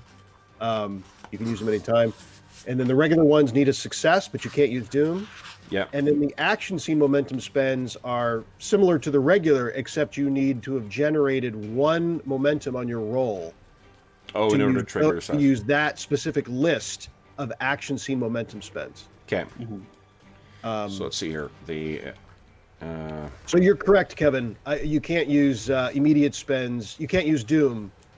You can't use Doom to affect damage. That's after the skill roll. Yeah.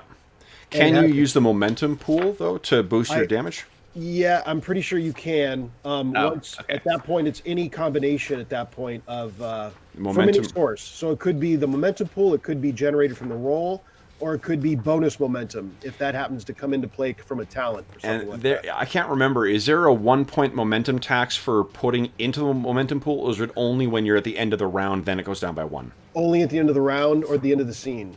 Right, okay. Yeah, okay, that makes sense to me now. Okay, thank you. And see, this is exactly the problem. Like, it's not particularly clearly set out in the rulebook, and I think that over the course of these 2D20 games, they've done a better job of explaining. Agreed. Yeah. Even in the player's guide's a little bit better in sections, I've noticed, than the core book. Yeah. Because it came out like a couple years later. Did it? I thought it was just cut and pasted, like a lot of these things. I don't think I have it. There's at least one section that's a lot cleaner, I noticed. Oh, interesting. Okay. Yeah. So I don't want to, there might be I'm sure there's a lot of cut and paste. I'm not disagreeing with that. Yeah. But there's sections that it seems like they cleaned up. Okay. Okay. So let's see here.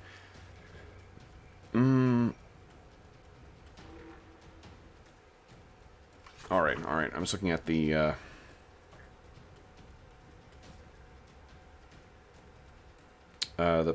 group pool. Yeah, so during any successful skill test, the character may spend momentum saved in the group momentum pool instead of or in addition to any points generated from the successful skill test. So if you do have momentum sitting in the group momentum pool, and you want to blow that on damage, you can access that after this skill test or on effects. And I think that makes sense because that's what my players on the gaming marathon realized is that the most effective way to guarantee an awesome result with your sorcery is let everyone else generate up momentum and then wait for the sorcerer to go last and then Makes sense. Yep. Yeah. Okay, cool. So then it's also that way that one character. Let's say one character can help the rest. Like let's say you have one particularly stealthy character. You have him go first, and ostensibly he's showing everyone where to go in the shadows because he's filling the momentum pool for everyone else to use. That's the example I used to use was the infiltration scene in Conan the Barbarian. When they're going in through there and sneaking through the palace and stuff like that. That's the one dude racking up a shit ton of momentum, and helping everyone else get their skill successes and boost that momentum pool so that when they do go into combat, they're in an optimum situation where they've got 5 points of momentum in the momentum pool, and then they can, dive in. Okay. Cool. All right, so then let's do this, guys. We have about half an hour left. Let's roll some dice. How's that sound? Yeah. Okay. So I'm not going to require... Oh, did you spend your gold on anything else? I've had 10 gold. We should probably just go. We should, play. If there's something, if there's something you absolutely need, you can take a look at the weapon, area. The how many what do you call reloads do you have, Tuku? For the bow? Yeah. I think I have. What's that? Let me double check. Hold on. I'm just gonna let Anna say hi to my son. Sure.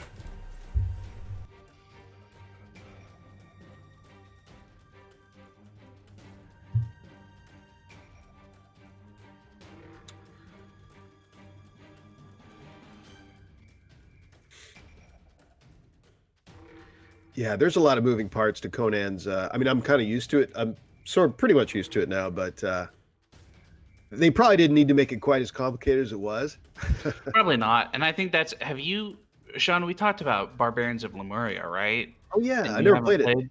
Oh, it's real cool. It flows a whole lot faster than Conan does, and does some kind of similar stuff. So it'd be worth trying that. Yeah, it's on my list for sure. All right, sorry about that, guys. Yep. Okay, then. Why don't each of you give me a 2d20 check, please, and then we'll kind of have a conversation to figure out how we're setting our scene here. Any particular kind of skill, or we just roll it? Just rolling dice. We're doing carousing. Nice. This is what's been happening in Agrapur since you guys got here. Yeah, nice. So Tuku got followed by the local fool, and Lucilius got drunken deals. Interesting. Okay, so knowing that you guys came to the shores of, hold on, let's see here. Yeah, there we go. I want to get that sound up a little bit. Set the tone. So you guys came to Turon.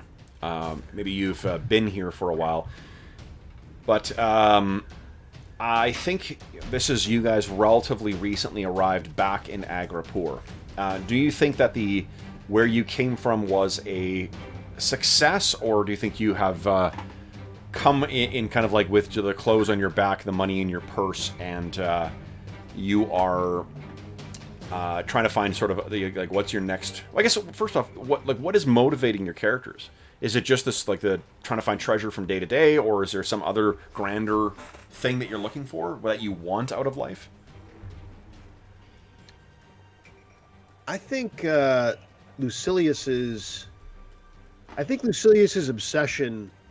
growing obsession with the Arcane has got him headed to hard times from a regular life standpoint. Like, he was a merchant, so money was relatively available. Yep. Not rich, but he had income, and so he's good. But now he's doing that less, and so money is more scarce, and he's sort of he's got to watch his existence now.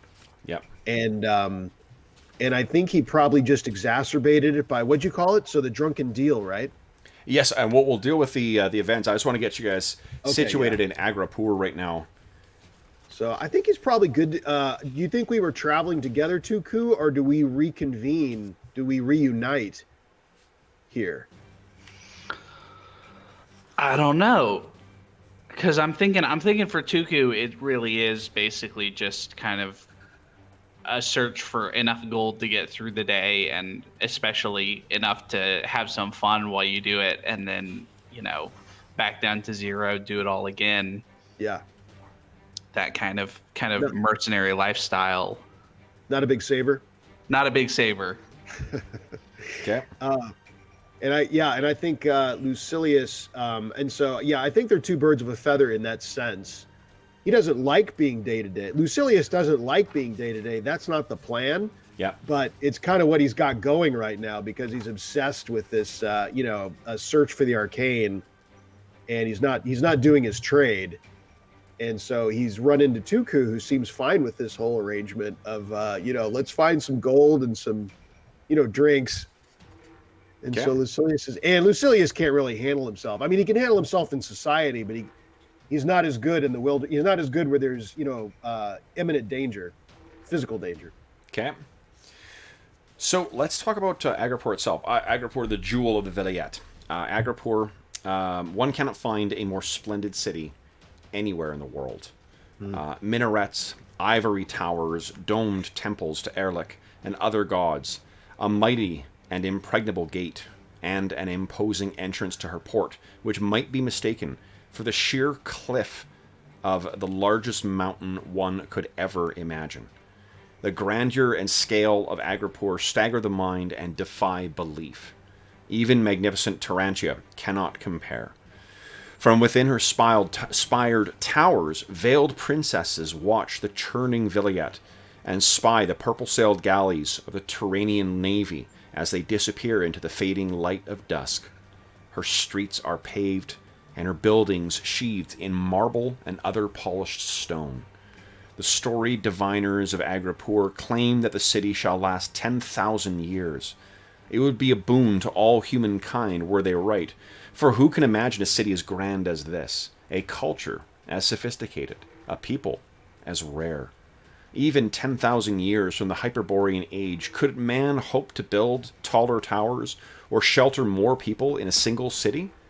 May Agripor outlast the whole of time.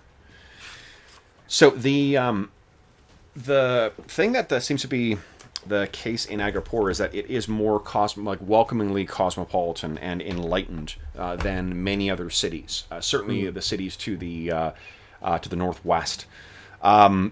So when you guys come in here, there is a section of the city called Old Agripor, and Old Agripor is kind of the seedier part of the city, also called Old Town.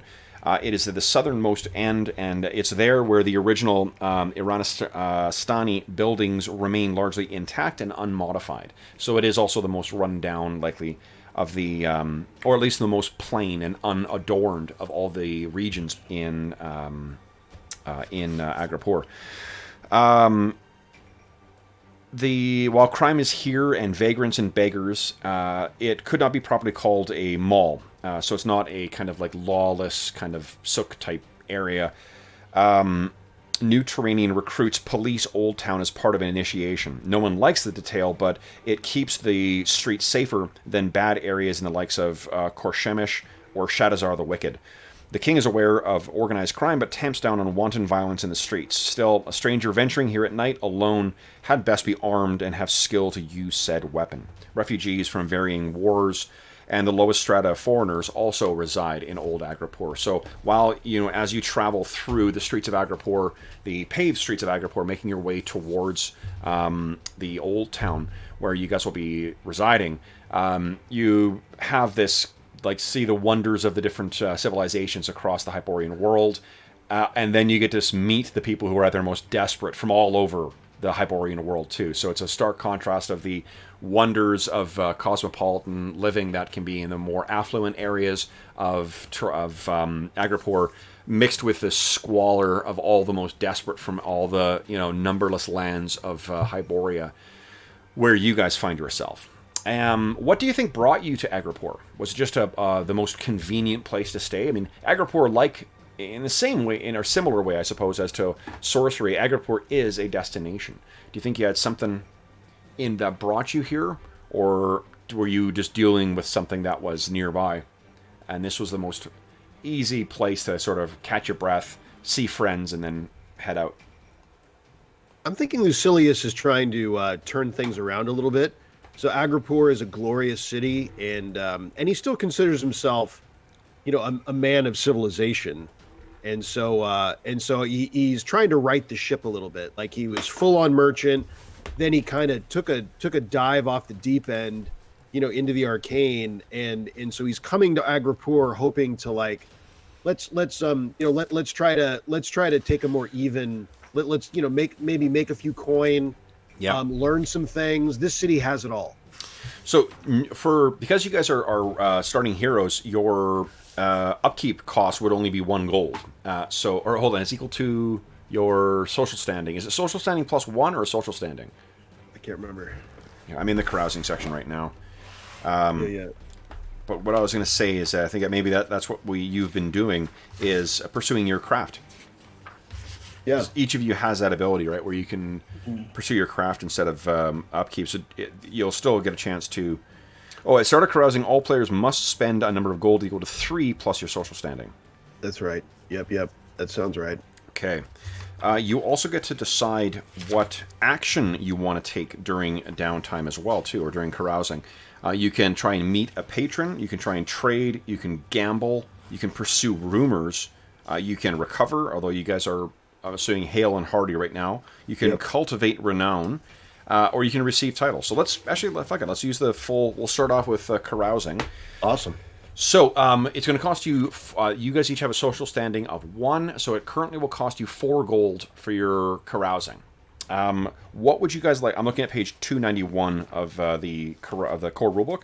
What do you guys want to do as your individual actions, and then we'll go back and deal with your the events during carousing. I'm taking a look here.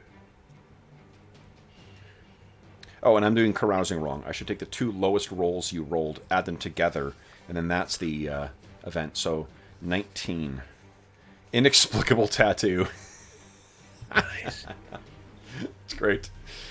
Is that for both of us?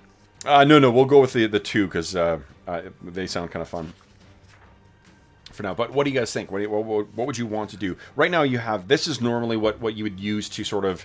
to find your jobs, right? To sort of lurk in the taverns, try and find either someone who wants to pay you to do something, or try and find rumors of, what opportunities might pursue you. The Conan's adventures are a mix of things falling in his lap and things that he's been hired to do, and then adventure comes along with that.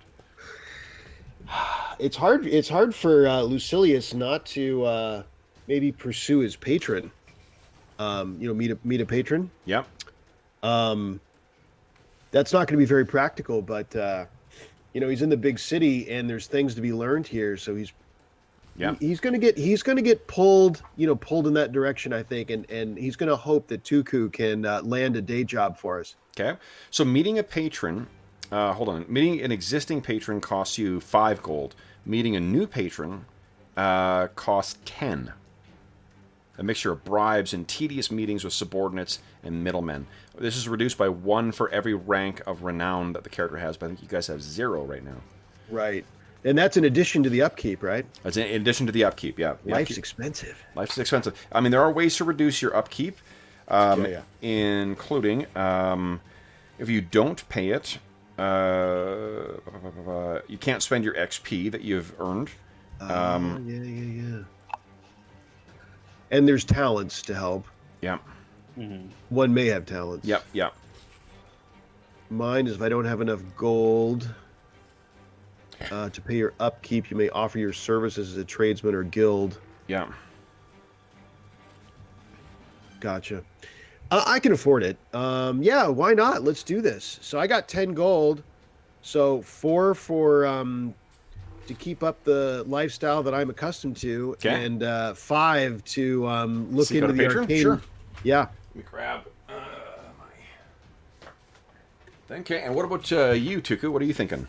I'm going to gamble. You're going to gamble. Nice. Okay. So let's quickly look at that. All right, so you wager 1 or more gold, and then you roll a combat dice for each gold wagered. Oh, and then do you choose to cheat or not? I'm not going to cheat because my thievery is 0. Okay. There you go. But I'm gonna wager. I'm gonna gamble 3 of my gold. Okay. Let's see. Go ahead. Roll 3d6.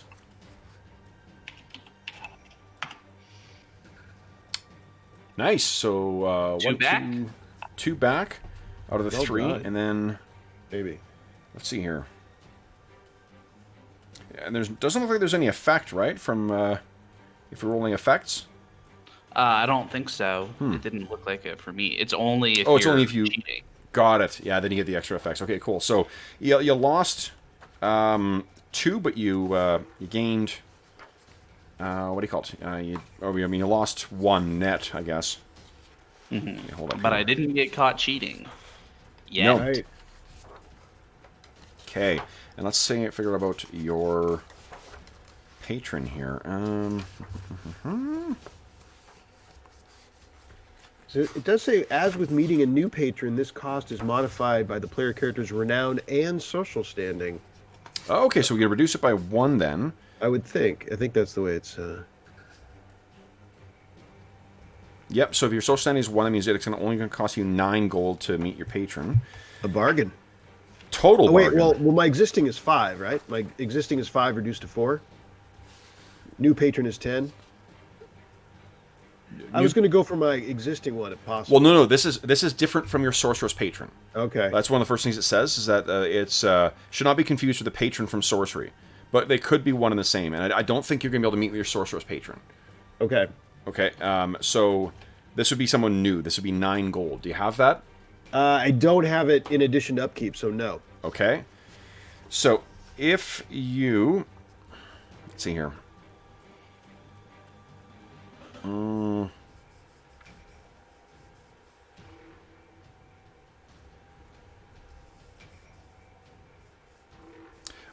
Increase the difficulties of all command, persuade, and society tests for the next adventure by a number of steps equal to how much of the upkeep you did not pay. So you can... That reflects the effect that the reduced station has on you, their confidence, and the generosity of those around you. Whew.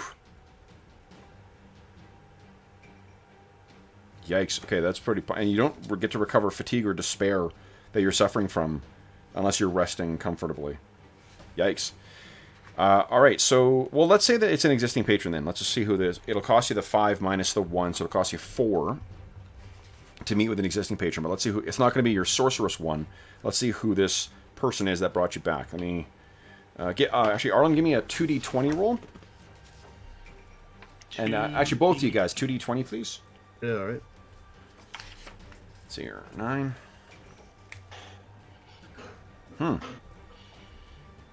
Interesting.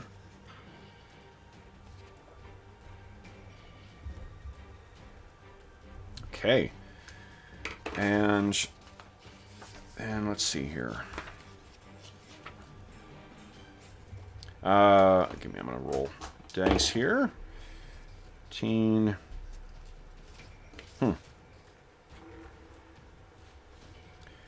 And the... Let's see here. See, your patron is going to be here. Oof. So this is pretty interesting. Your patron is a minor member of the what do you call it? The Agripur royal family. Okay, cool. And let's see here. What 40? Huh.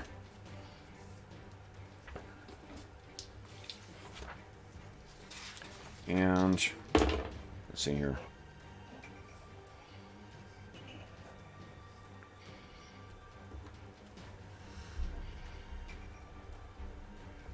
All right.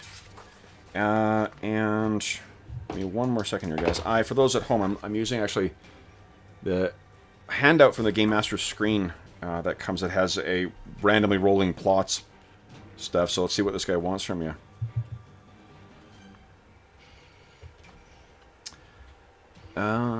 Okay.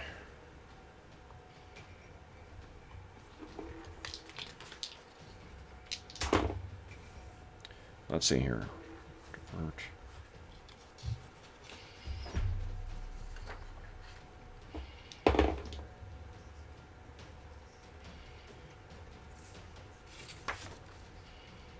Okay. Then...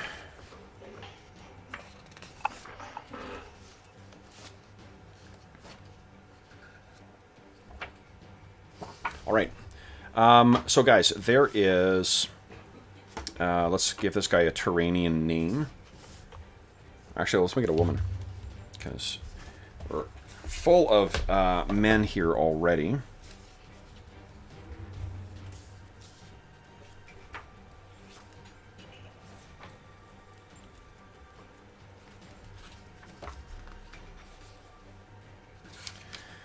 And where am I here? Names. Names. You guys can feel free to talk too. I'm not. I want you to feel like you're just waiting for me to finish looking something up here. Okay. Well, maybe this noble Arlen can provide direction for us for some coin. Yeah, well, seems like we're gonna need it. We can't afford a whole lot more upkeeps without Seriously some more coin. Okay. This is good 'cause I haven't been through upkeep yet in a game, so it's interesting to see. Yeah, when I played, I never played with these rules. I just sort of said, okay, everybody, you lose all your gold, and we're gonna go carousing and have some events in the middle, and do Conan style. You just wake up one morning and feel the need to go get some more gold. Yes. Yeah. Right. So the two events we rolled for your carousing. What? Okay. All right. The two events we rolled for you. I know. It sounds like there's some beast in your tavern. Oh my goodness. Right. This is someone who's ready for her afternoon stroll. Jeez. Okay, so then the two events for what you have found since arriving in here, Tuku. The person you're meeting with is someone named Princess Marula, and Princess Marula is not an actual. She's not necessarily part of the noble family of Turan, but she is like or at least not the immediate family. She is sort of a down the line of succession in some distance, but seems that she's full of schemes, and I think even though her name is Princess, she is older. She is probably actually closer to your age, Lucilius. And what's happened as you guys arrived here is you, for one, Tuku, found that you were there was some village idiot, court fool, or other maligned and mocked soul within the community that chose to follow and berate you. This, needless to say, causes problems for you if you're trying to accomplish anything. What problem does this fool cause? So let's put that put a pin in that and come back to that in a second here. The others is drunken deals. You entered into, and this is for Lucilius, you entered into a contract or came to some sort of agreement when too drunk to comprehend your actions. I think this is the agreement with Princess Marula. Yep. So, Tuku, tell us a little bit about what's happening with this drunken fool following you around. And I think that it's probably it would have taken place in Old Town, so it's not necessarily someone who's a Turanian. It's someone else who has decided to take upon themselves to make fun of you. Maybe they've been writing funny songs about you. How'd you do with your gambling? I did not do quite as well as I'd hoped.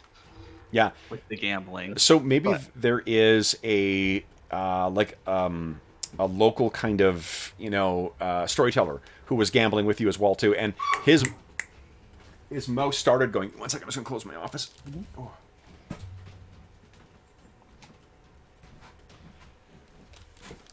His mouse started going when you guys were beginning to gamble and continued on through the full evening of gambling. To the point where, you have become the brunt of all jokes that he's been making at the table, and it sounds like you've been losing money to him as well. Mm-hmm. So and throughout the whole day, he's been, using certain nicknames, and we kind of picture that you are at the end of your,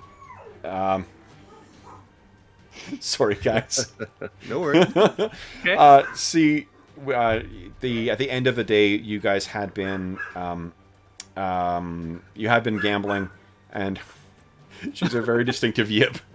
I have the office door closed too, so she's just begging for food at this point. You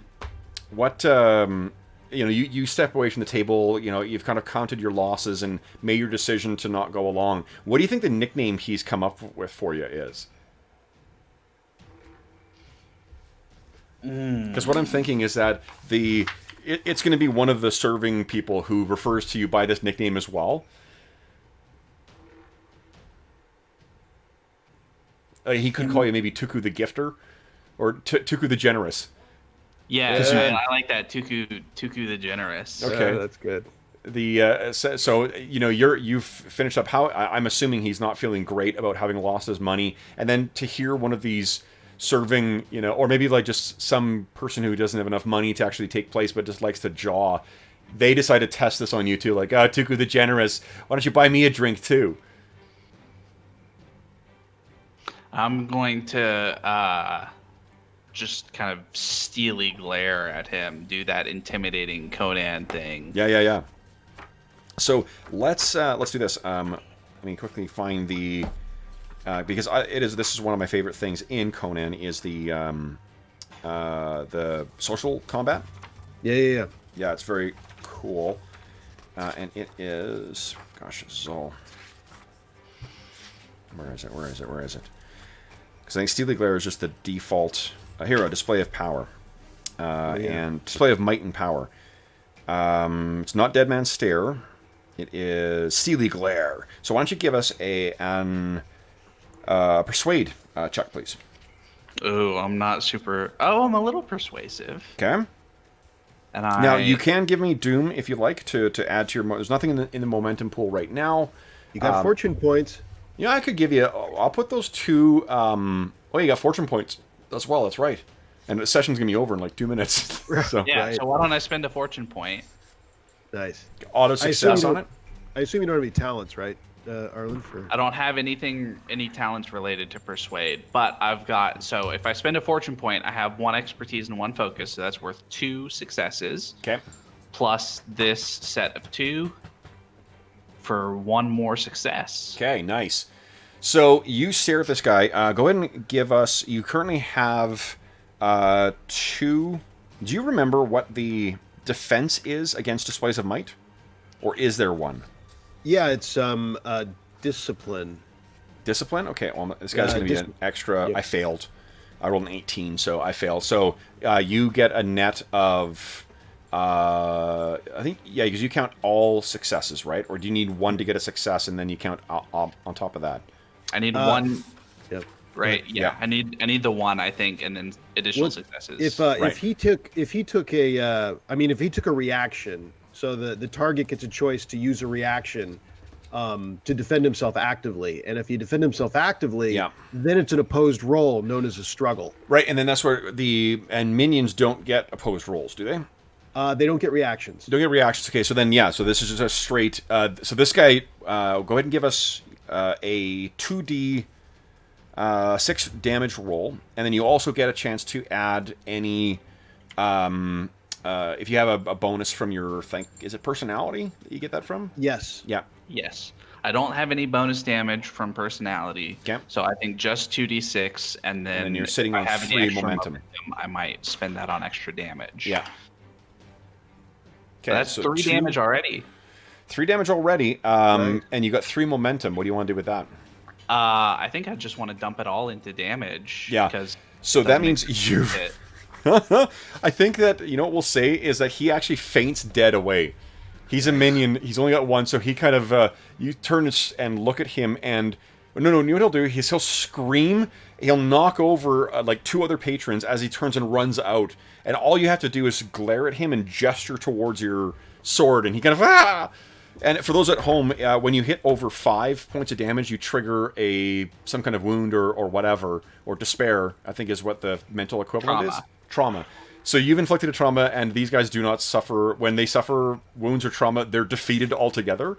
So yeah, he screams. So whatever sort of, bad reputation you may have had, the whole tavern kind of falls silent, and then you hear that same bard chirp from the far end. He says, "Look at this! The generous even gifts a path, so a way to sobriety for those lost in drink, and the whole bar starts laughing at you again, and you're just like, good. Right. And that's when Lucilius comes staggering up to you, and he wants to have a conversation with you. Well, I'll leave it to Sean. So how do you break the news to him that you have agreed to help a princess? I might even so I enter the picture, and so I don't have any context. Yep. So I'm actually thinking, and I'm inebriated. So I have no context and inebriated. And so I think we're celebrating Tuku, and I'm like, I think we're laughing with him when everyone else is laughing at him. Yeah. So I'm like, Tuku, thinking I'm arriving at the perfect moment. And I clap Tuku on both shoulders and say, I think I've got us some work.